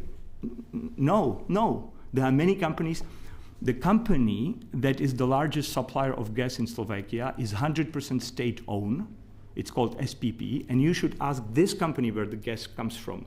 We don't historically. No, yes. We have never. No, always. We are operator of infrastructure. We don't even know where the gas is coming from. We have a supplier. Supplier can be SPP. Supplier can be a Czech company. Supplier can be any other company who is nominating how much of gas of any origin, and we don't know. We sincerely don't know. We have to deliver to a specific household, so we have nothing to do with the gas except for delivering. That answer. Thank you. Please proceed. So many people say that Royal Mail is set up to fail, and if you keep failing, then you can keep banging on Ofcom's door, as has been the case for the last 10 years, and asking for a reduced USO obligation. Meanwhile, GLS, your parcels business, grows, and that is what's going to continue. And, you know, you're a capitalist, and I can understand why that might, you know, that those incentives seem to be completely wrong, and you bought into that business knowing that those incentives are wonky. What do you recommend in terms of how those incentives could be better aligned? And please don't just say, let's cut the USO obligation, but how do we get those incentives more in line so we have a proper Royal Mail, which is incredibly important to our country, and has a business that works? Is that possible, or is that just a natural conflict that's... Before you conclude, there will be a vote in 3 minutes, and I'm going to suspend the session there. But actually, this is such an important session. If you don't mind, I'm going to ask you to stay, and we will come back and resume. But okay, please answer. Thank you for a great question. It's the opposite. It's the opposite. Commercial success and our capability to provide the best service at the lowest possible price are completely interlinked. We are operating one network with parcels and letters, and we need this network to be the most efficient possible to keep the prices of letters as low as we can. So these two things are absolutely hand in hand. What I have to tell you is that if we are unsuccessful, if Royal Mail is unsuccessful in the parcel business, it will lead into much higher increase of letter prices. But we are absolutely committed to do everything to avoid that. And I need your help. Sorry, the incentives are aligned, is what you're saying? Absolutely so. Because it's one economic system. The postie is delivering parcels and letters. It is one economic system. There is a vote in the House, so I will suspend the session, but if you would be kind enough to remain in place, we will resume by 16:12. If I can ask members to be back for then, we will resume. Vote in the House. Order.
Resumed.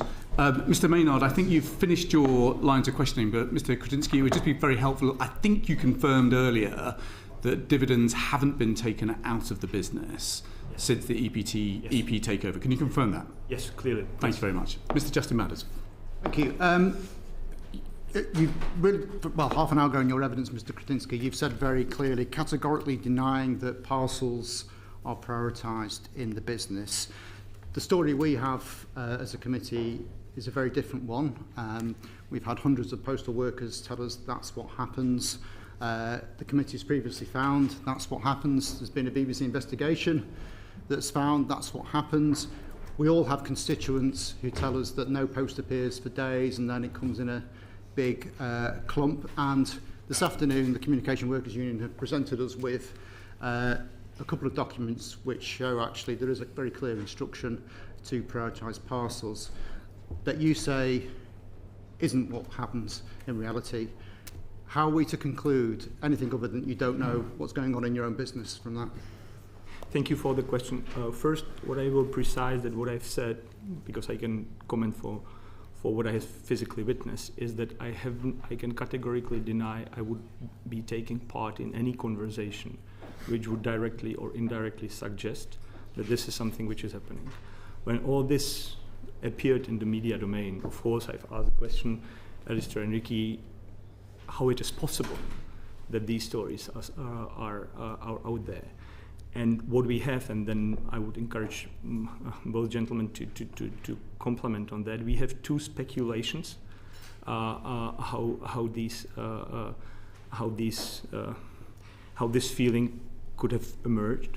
First is that if there is a physical blockage of delivery office by the parcels, the delivery office manager can give the instruction to clear the way.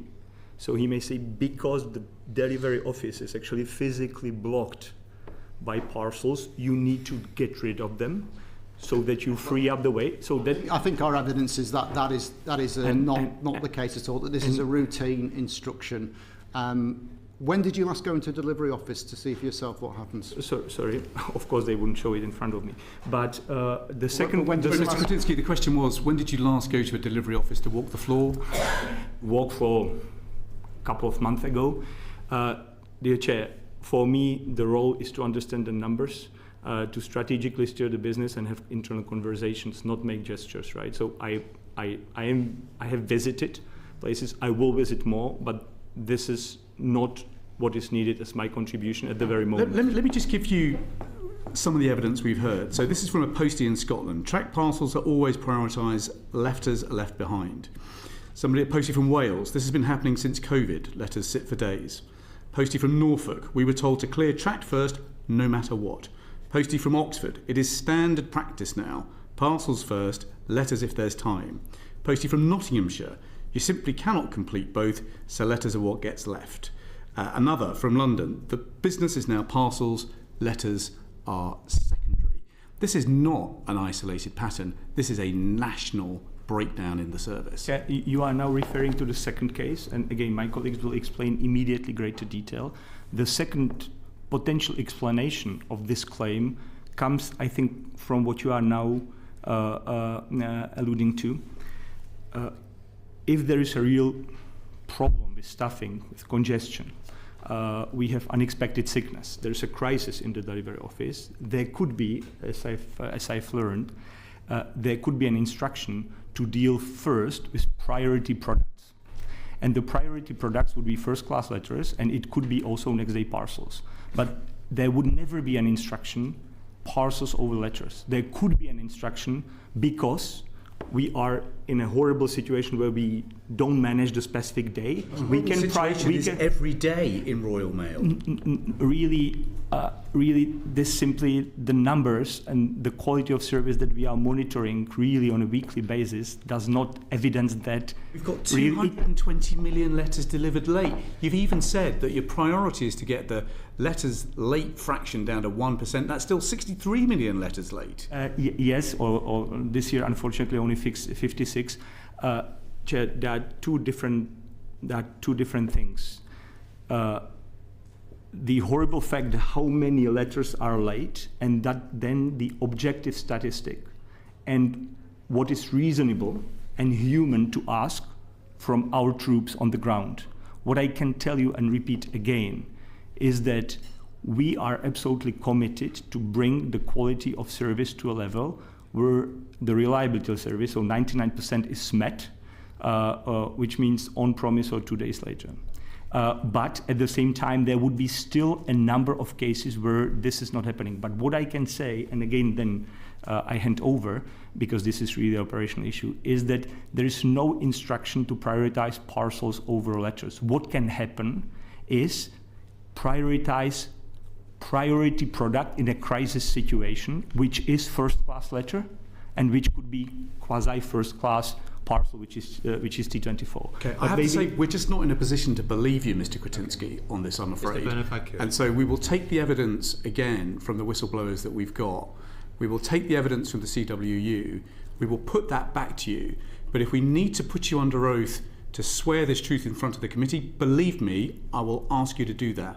Now, Mr. Cochrane, please just clarify. I'm going to ask Mr. Madders then to conclude. I think it would be good, Mr. Byrne, if I can, for my colleague, Mr. McAulay, and I to answer this question. But Mr. Madders, if I can, we do operate on a contingency basis. Wherever we actually, as Daniel's already called out, there are instances where we actually have to clear flows. You've been into some of our delivery offices. They're designed to deliver letters. They were never designed to deliver parcels and letters. And we try to make sure that contingency is used as little as possible. We do self-audits, unannounced self-audits across the business. Currently today, we do around about 100 a week to make sure that we don't have an endemic problem across our organisation. But maybe I can pass to Ms. McAulay. Do you agree to an independent audit? I'd be happy for somebody to come in. I mean, it would really help us because, as the chair said, we have got so much evidence. Absolutely. Contradicting what you're saying. Sorry, allow me to step in. We would, of course, welcome any specific information where this is happening, and we have no problem with independent audit. Okay. Just for the record, if I can go back to the contingency triangle process that was put on by the CW as evidence earlier. And it was specifically said that letters were not prioritised, first-class letters were not prioritised with next-day parcels. In fact, they are. Just to be very, very clear, where we have a contingency, a resourcing shortfall, and we can't clear the unit that day, it's all first-class items, next-day items, along with the parcels. And that's very, very clear. Last year, on an average day in your business, how many managers issued an instruction to staff to implement the contingency arrangements Mr. Křetínský has set out? So if you look at the overall numbers, and I go back to the independent measurement, 92% of letters were delivered. I'm not talking about the headline percentages. I'm talking about how often, how many times, specifically, what is the number of times your managers said, look, today we're going to have to prioritise parcels? So I don't have that. I don't have that number. Does your business have that number? No. We're happy. So when it comes to do you track that number? We track. We don't track it in the way that you're asking for. And How Mr. Cochrane made that very clear in his letter that he sent. We track where we have an operational issue against the cause of it, be it sick absence, be it vacancies. We can supply those numbers. And in those events, there will be a case where for space reasons, parcels are prioritised. So you accept that in certain circumstances, parcels are prioritised, but you can't tell us how many times that happens? No. We are saying we are prioritising priority products, which means first-class letters and parcels. First-class parcels. Yeah. So first-class products. But again, maybe at an element of forward-looking thing to it. We really think, and we are deeply convinced, that the implementation of USO reform will help us importantly to reduce number of those unfortunate situations for a number of reasons. Maybe Alistair, you want to take this one? I think with Mr. Madders, what I'd say is that we've got a number of qualified managers that run our offices on a day-in, day-out basis. We work very, very hard on actually making sure that we're getting through with all the delivery services that we need to. We leave it in their hands. They have to independently judge how a facility is actually looking on a given day, depending on what fall to ground parcels have been. I would actually say the size of parcels has been growing by around about 60% over the last few years. So what we're actually seeing is the literage, as we call it internally, has been growing. Parcels are getting bigger, and some of our sites haven't got bigger. So we have to use that contingency on a limited basis. The reason we go out and audit, and an unannounced self-audit, is to make sure that we're not using some of the controls we've actually got out there miscellaneously. We actually trust our managers to go out there and do what's actually required on a day-to-day basis. Okay, thank you very much. Dan Aldridge. Hi, thank you all. I think what I'm getting a sense of is a real problem of communication and culture. There seems to be a real clash of what the data and the perception that you have and the perception and the reality that we're experiencing as constituency MPs. And something that was said earlier about parcel first class being prioritised in moments where there's high stress or high demand. My perception is possibly that workers may feel that they're always in that crisis management mode, so they never switch off from that. And that's definitely what I've seen when I've been in my local sorting office, is that there's a sense like we're never going to get this done, and so they're always maybe in that. And that's why I think it's really important that you do walk the floors, and it's not just about numbers, it's about the sense of something. Anyway, I've got a specific question around that I've been asked to ask, and it's about postal workers being told deliberately to fail mail. That's something that we're getting a sense of, even though many of them are actually willing to deliver, but they're being stopped to do extra overtime. So I'm just wondering if on that specific, that's something that you can... If I could. Thank you. Where I see this and where I want to go in regards to the USO obligation is the change in reform. Because what the change in reform does is balance out, Daniel mentioned it earlier on, balance out the week in a much more stable way. If you actually look at how our volume comes into our network, whether that's letters or parcels, Monday, Tuesday is the quietest 2 days of the week. Wednesday through Friday, even into Saturday, can be the busier times of the week. So therefore, giving us the ability to go alternate day on second class and access mail, give us the ability to make sure that Monday through Friday, it becomes a more balanced approach to the volumes that are coming into our network. On top of that, that then gives us the ability to make sure that we've got the resource to demand right in our locations across the country. I have been really, really keen, as part of what we're doing on USO reform, we're actually putting in another 6,000 part-time to full-time positions, because under USO reform, it requires more full-time positions than it does part-time. One of the issues that was mentioned earlier by the CWU is in regard to retention, and I'd like to come on to that if I could. Please do. What we actually have in our new entrant contracts is averagely about 31 hours is worked in a week. I don't have an attraction issue. For every role that we have up to 15 applicants that come through to us. We've got 29,000 individuals, colleagues across the country, and I want to make sure that they have more hours to work. It's not necessarily the hourly rate, but the hours that they're actually working. That will actually assist them and help us on retention. It's really, really important. On top of that as well, what USO reform does is actually give more Saturdays off. So the balance of work that we actually do and the way that we've actually structured what we'll actually do across USO reform actually gives that ability. So it actually assists in the well-being of our colleagues up and down the country. What I can add also that we are exploring and actually effectively already investing in different digital solutions and operational solutions which would help us to increase the predictability of the parcel flow through the system, so that the delivery office manager has a greater visibility what is coming also in terms of number and profile of parcels. So we are really absolutely on it, not only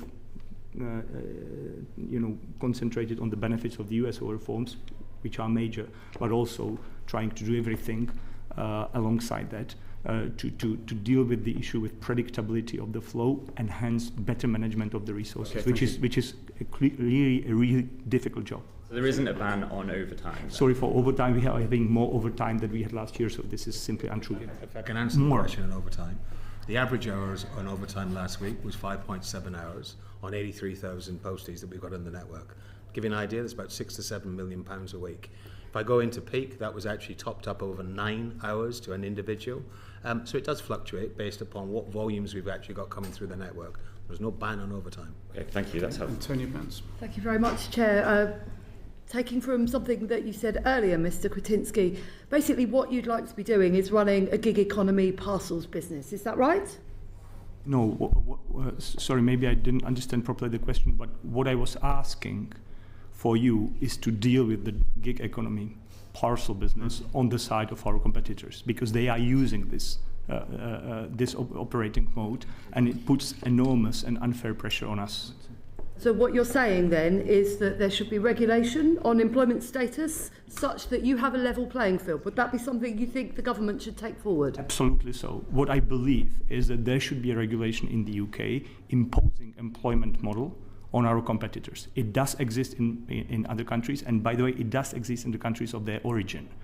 And UK is one of the few countries who are not protecting the postal service, which combines the two products. Yep. And this is really a major issue. What I can tell you, that this is something which would have a major positive impact on the long-term sustainability of Royal Mail and on working conditions of our people.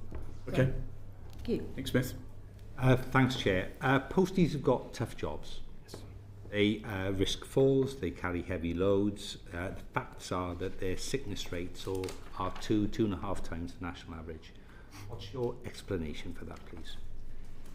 I will start with maybe a bit personal comment. I'm not coming from privileged family. Intellectually, yes, but not economically. I have spent quite a few summers doing very manual jobs. I really know what it means to hard work. And I can tell you, I know how hard is the work of our posties and other people in the operations, and I can guarantee that their terms and conditions are absolutely at the heart of our attention. Sickness rate is a massive problem. It causes massive disruptions of the operations, and I will and this is a place where I have to say, jointly with CWU, we really want to bring this down. Okay. Time is really against us, so I'm going to bring in Sarah Edwards now. Thank you, Chair. So in the interest of brevity, I think Offcom fined Royal Mail £21 million in October of 2025, so that's 6 months ago now, and they asked you to urgently create an improvement plan. So where is it? Can we see it? When's it being published? We have an improvement plan, and I am ready to publish it. I'm waiting to conclude the negotiations with the CWU. Once they're concluded, I'll publish the plan. When do you think that will be? We've got a date to conclude by Monday, the 30th of March. I'd like to hope that we'll be in a position to publish it thereafter. Okay. Thank you, Mr. Madders. Mr. Křetínský, have any of the senior executives been paid bonuses since you took over? First, the answer is no. Sorry. Mechanically, the senior officers were paid bonuses approved by the previous board before the transaction. So there has been no bonuses approved by the new owner. Okay. And sorry, strictly no bonuses for the transaction. Okay, thank you. That takes us out of time. Thank you very much indeed for giving evidence to us in such a full and candid way today. We have absolutely no ambition to derail what sounds like negotiations at an important stage with the CWU. What is critical now is that agreement is secured and the next steps in USO reform are agreed so that the nation can get its service back. I think what concerns me most, Mr. Křetínský, is that you were unable to give Parliament this afternoon that categorical assurance that you will get this service back on its feet. You were able to say you could get there, but with some conditions. So perhaps at the appropriate moment in the next couple of weeks, you could set out for the committee exactly what those conditions are. You've set out some pretty big ambitions to reduce the number of letters which are late today. We welcome that, but I'm afraid we still think that that is too high. But we'd like to see what is this pathway to unlocking the better service, to dealing with the retention crisis that we have heard about this afternoon. We'd like to see strong measures to socialise the agreement within the business so that it is well understood. We would like a further exchange on the prioritisation of parcels, but that has been a very helpful set of evidence for us this afternoon. Thank you very much indeed for your evidence. That concludes this session.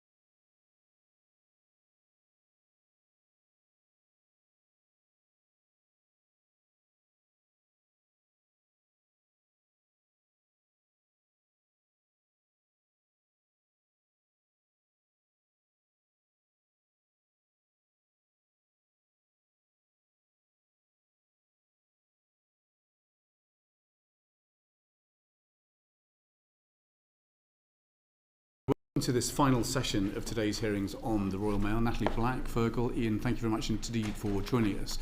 Natalie, where is your Chief Executive and Chairman? Our CEO is very involved in the process in overseeing the Royal Mail. Why aren't they here? I mean, Ofcom is in part been called this afternoon because we are deeply unimpressed with its ability to get Royal Mail services back on track, and I am surprised that your Chief Exec and Chair has not chosen to front this up in front of Parliament this afternoon. So where are they? First of all, Chair, I lead this on a day-to-day basis, so I think it's important that the Select Committee has the detail that we have to offer today. Please, can I start, first of all, by saying that we share the committee's frustration with the fact that the Royal Mail has not been delivering the quality of service that people up and down the country tell us they urgently need. The fundamentals of the market have changed, and we should talk about that. But I think it's very, very important to emphasise the fact that we have been pushing for an incredible improvement plan. And failing, because it's not been published. Well, we are waiting, as you just heard in the last session, for the negotiations between the Royal Mail and the CW to finish. But could I add that it's not just about the credible improvement plan, it's about the investment to back it up. We currently have a Royal Mail service that does not reflect the way that consumers are using it on a day-to-day basis. Well, let's just get the service stats fixed first. So our estimate is that they're delivering about 220 million letters late each year. Is that your assessment?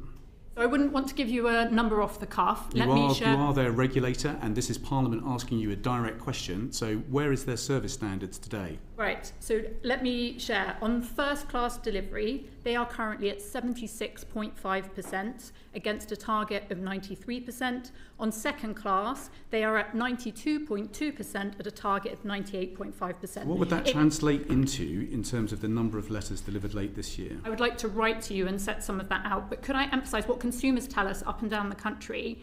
44% of people say that they have a problem sending or receiving letters. And all the evidence you've heard this afternoon are examples of the symptoms we have of a system that is not working. Believe me, the members of this committee have plenty of evidence, both from the whistleblowers who have come forward to this committee and also our own constituents, about the unacceptably poor performance of Royal Mail. I think what we're trying to understand is how you've let this failure unfold on your watch.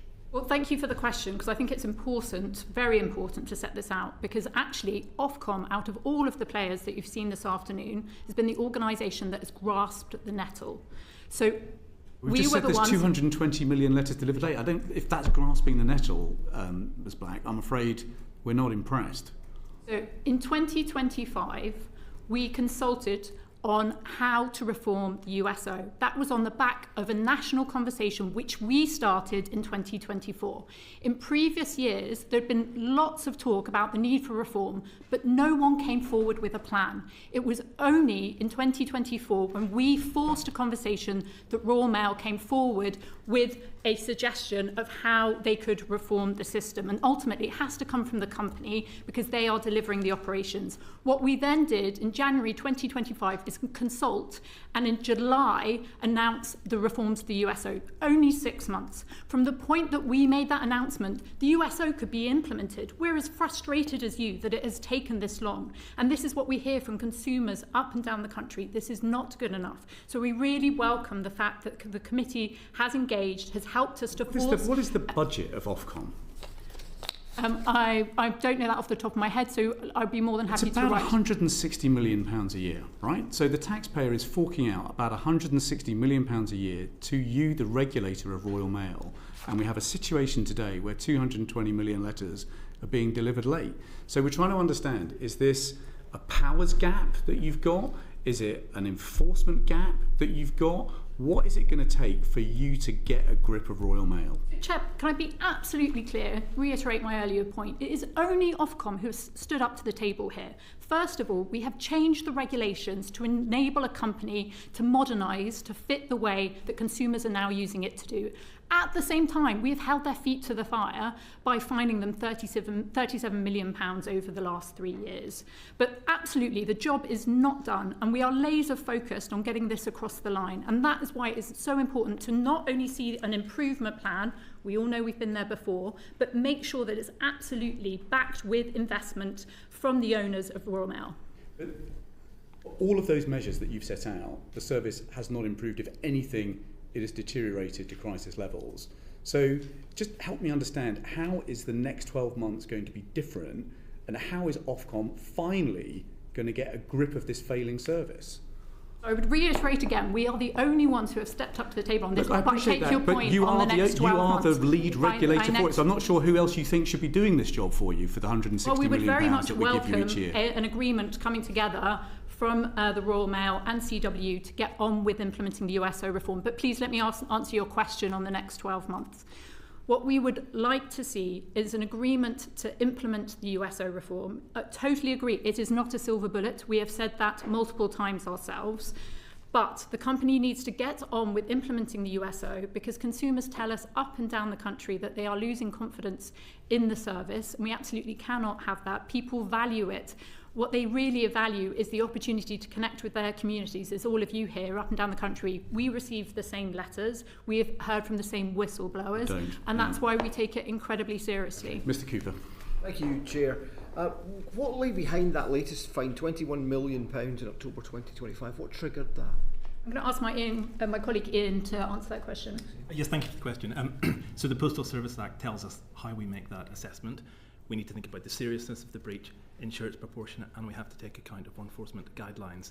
So there's a whole host of factors that we need to take into account and that we did take into account. There's three really big ones, though. The first is that seriousness point. That's about consumer harm. We've seen consumer harm growing in the last 3 years. That we also have to take account of the company's financial circumstances. That's about making sure the fine's proportionate. And then finally, we have to take account of the fact that this is a repeated breach. This is the third year in a row. So all of that is driving this number up. And I want to be clear, there's no formula here. It's not an algorithm, it's a judgment call. It's a judgment call on what we think the right penalty is to hold the company to account, but also to promote improvement and support that investment that we want to see over the coming months. Yeah, as you say, it's a judgment call, but it's a repetition again, isn't it? It's another fine that's followed on, and you did ask them to produce an improvement plan. So what else have you done? I mean, did you give them a warning about future performances? And again, you refer back to your system, your scorecard, if you like. So have you talked that through with them? What do you expect from them? So we set the expectations really clearly. We told the company that their performance wasn't good enough and that we needed to see this credible improvement plan and to see it actually happen. We've been clear words aren't enough. We've also said to the company that if we do see that, we'll be able to step away from financial penalties and chart a different course. But we've been really clear that if we don't see those improvements, we're not going to hesitate to continue to use those enforcement powers, potentially even larger numbers. And if I could just re-emphasise, this is a two-pronged strategy.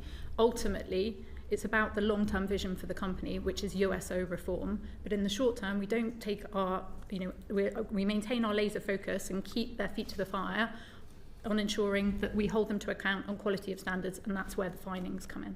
Okay, Mr. Maynard. Yeah, thank you. Do you agree that Křetínský and IDS make more money if the USO is loosened? It depends how the USO is loosened.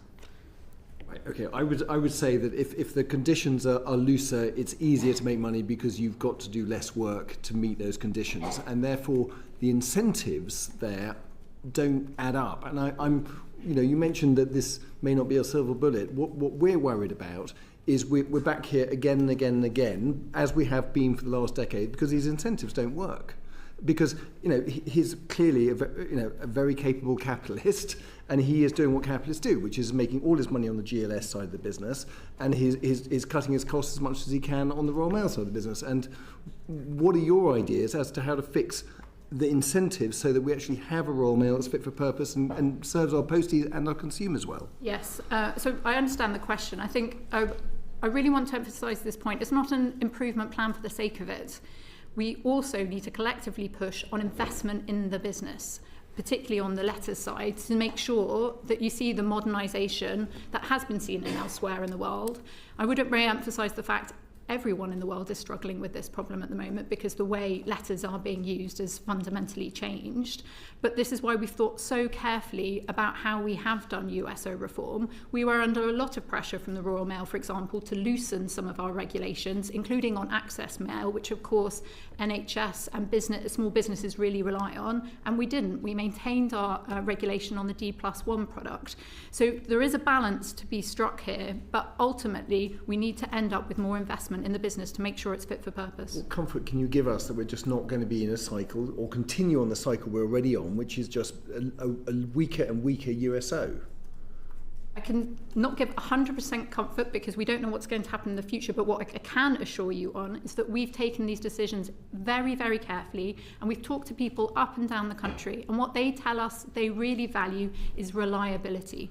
And so that's how we have reformed the USO. We are focused on ensuring that the postal service becomes more reliable, particularly around first and second class, but it hasn't been implemented yet.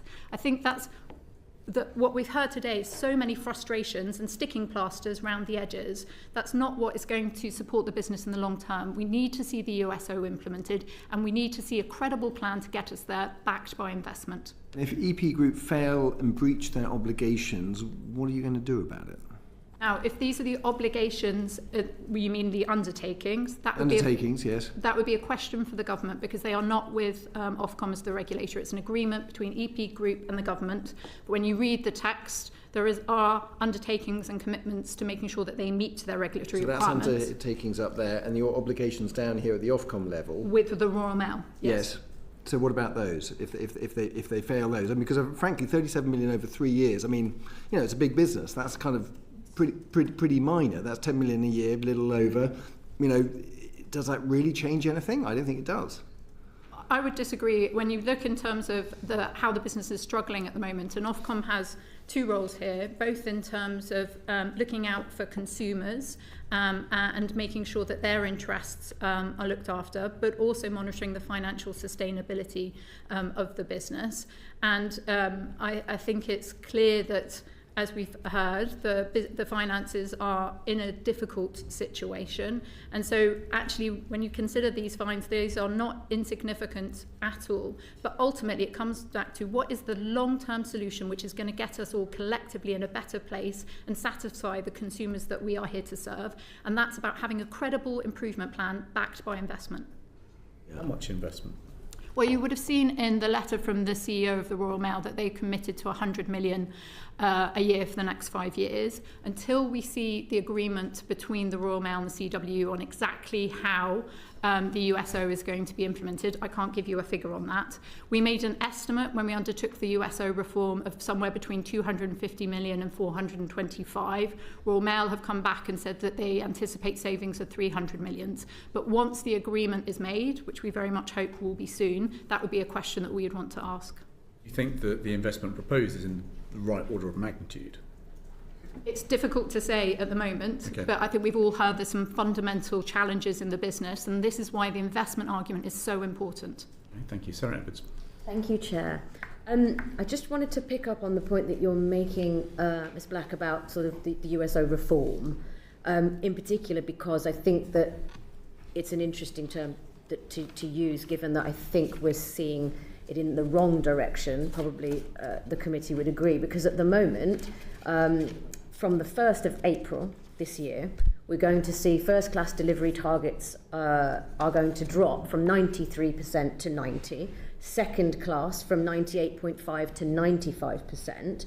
And so, effectively, this is moving the goalposts to make it easier to meet this USO obligation that we know that Royal Mail have to meet. So, are we not just masking that failure? How is that going to be an improvement when, in fact, that is allowing more letters, more parcels to be delivered late?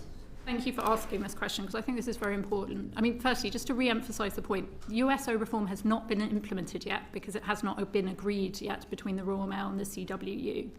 But on the quality of service targets, we need to be honest with ourselves that the way we use the Royal Mail has fundamentally changed. 20 years ago, we sent 20 billion letters. Today, it's more like 6.5. That's a 70% decrease. At the same time, the number of letters, the number of households that our posties are having to visit has increased from 4 million to 32 million. We've heard how hard those jobs are.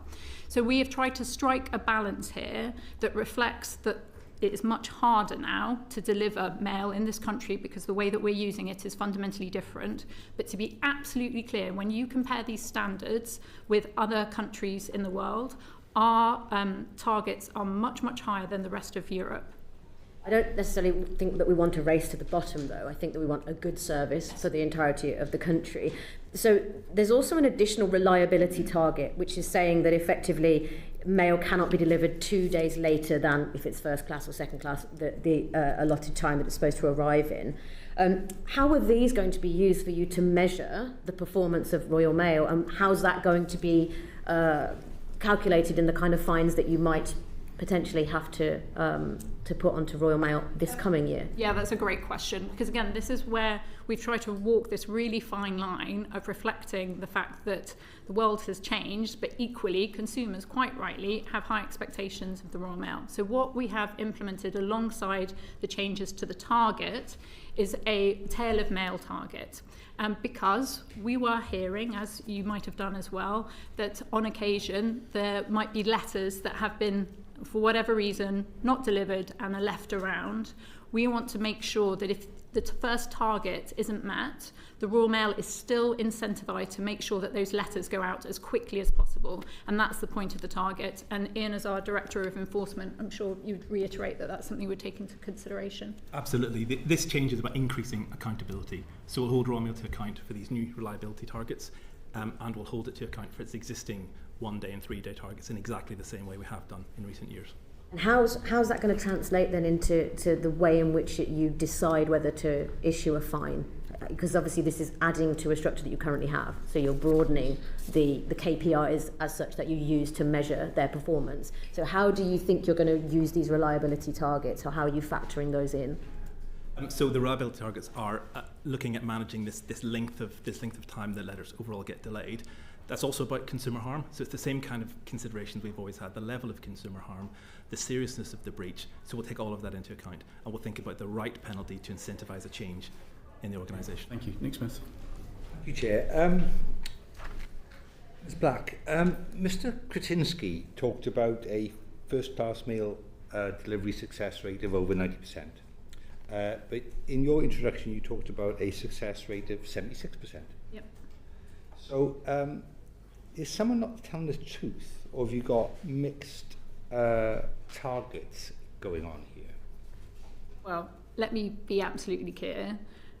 Offcom, as the independent regulator of the Royal Mail, we collect data which we then use as part of our enforcement process. I think it might be worth talking through exactly how we collect that data, because you've heard lots of numbers out this afternoon. Briefly. Yeah, very briefly. Very quickly. But there is an independent agency which the Royal Mail asks to collect this information. This involves individuals posting letters to themselves.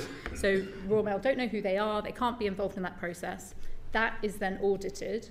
Ian, you might want to come in. Can you please read an accurate fact so that everybody can understand what's going on for the future, please? Yes, and I would urge the committee to use Ofcom's data as the independent regulator here. You've heard different presentations of the afternoon, but I would urge the committee to use our data.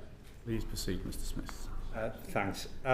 Many of the letters our constituents depend on aren't covered by the USO because they use the Royal Mail Access Service. What's Offcom doing to ensure that the Royal Mail delivers these on time? Do you want to take that one? Yes, that's right. So as you said, the majority of mail is sort of bulk mail. Some very important large organisations use those services. And currently we have a system where providers can get access to Royal Mail's network, and they can inject mail in for delivery in the final stage. And what that does, it gives these large organisations some choice in the market. So there's a competitive market there. There are commercial agreements between those operators and Royal Mail that dictate the level of service quality. When those targets are not met, then Royal Mail have to pay compensation to those companies. What are you doing to ensure that it's a better service in the future? So, as I said, it's a competitive market, so those agreements are commercially held, but we keep a close eye. We reviewed the market alongside our USO reforms later last year. We talk regularly to the providers, but as I say, it's a function of competition. Okay, Antonia Bence.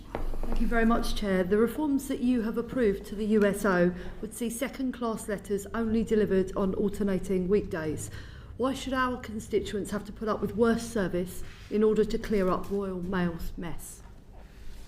Thank you for the question, because it gets to the nub of the problem that we face, the fact that people are sending less letters, and the fact the number of postcodes that our hardworking posties are expecting to go to has increased.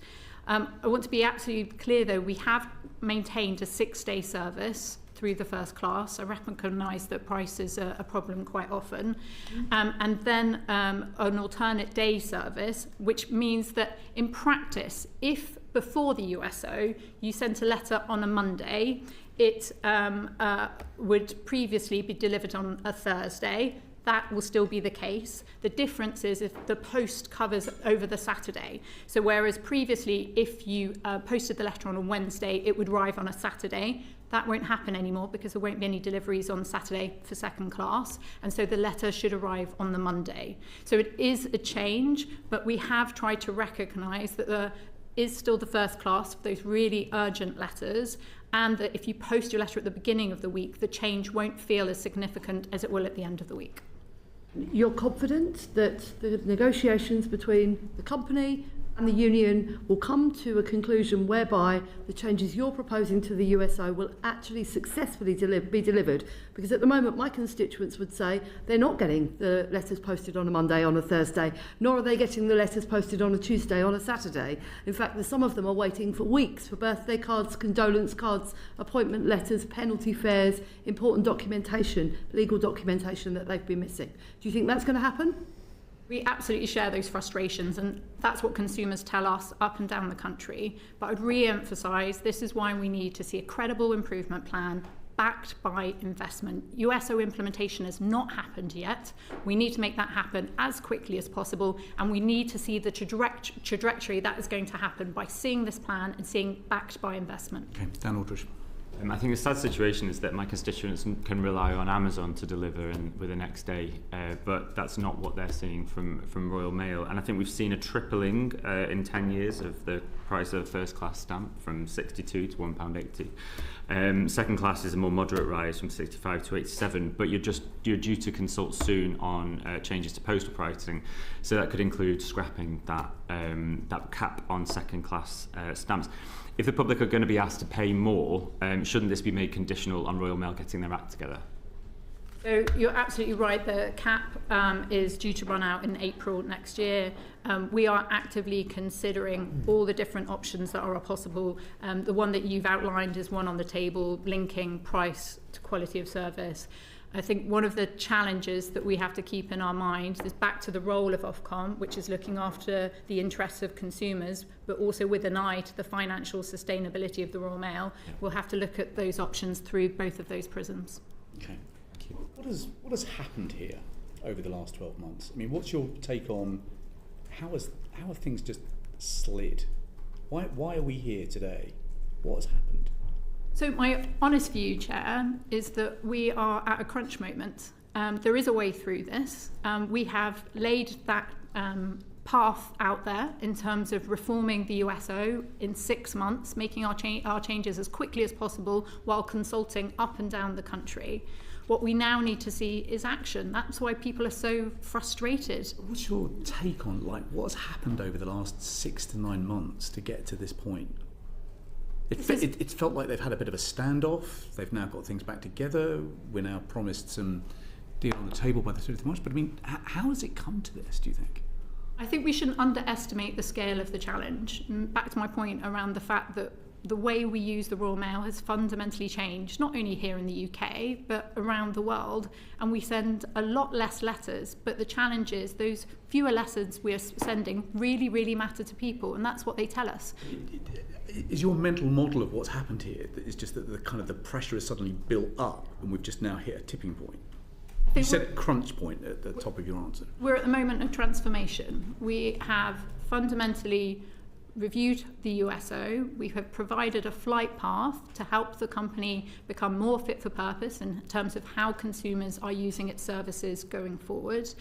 But the USO implementation hasn't happened yet. And that's why we need to see this credible improvement plan so consumers can get confidence back in the Royal Mail and the investment to see it properly implemented. It won't be a silver bullet, but it will get us on the right track, and that's where we need to be. What does Parliament need to do? Well, we very much welcome this scrutiny. I think it's been very helpful to see the correspondence between yourselves and the Royal Mail. But we would encourage you to help us continue to keep their feet to the fire on seeing this credible improvement plan. How do we do that? Hearings like this, I think, have been very helpful. The negotiations are ongoing. Those haven't finished yet. I think what we all want to see, we've heard commitments today from the Royal Mail that they will be very quickly coming forward with that improvement plan.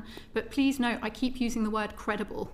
It's not just any improvement plan. We want to see a credible one, and one that is backed up by investment. Okay, that's been an extremely helpful set of evidence. Thank you very much indeed for being candid and forthright with us this afternoon. That concludes this panel. That concludes this session.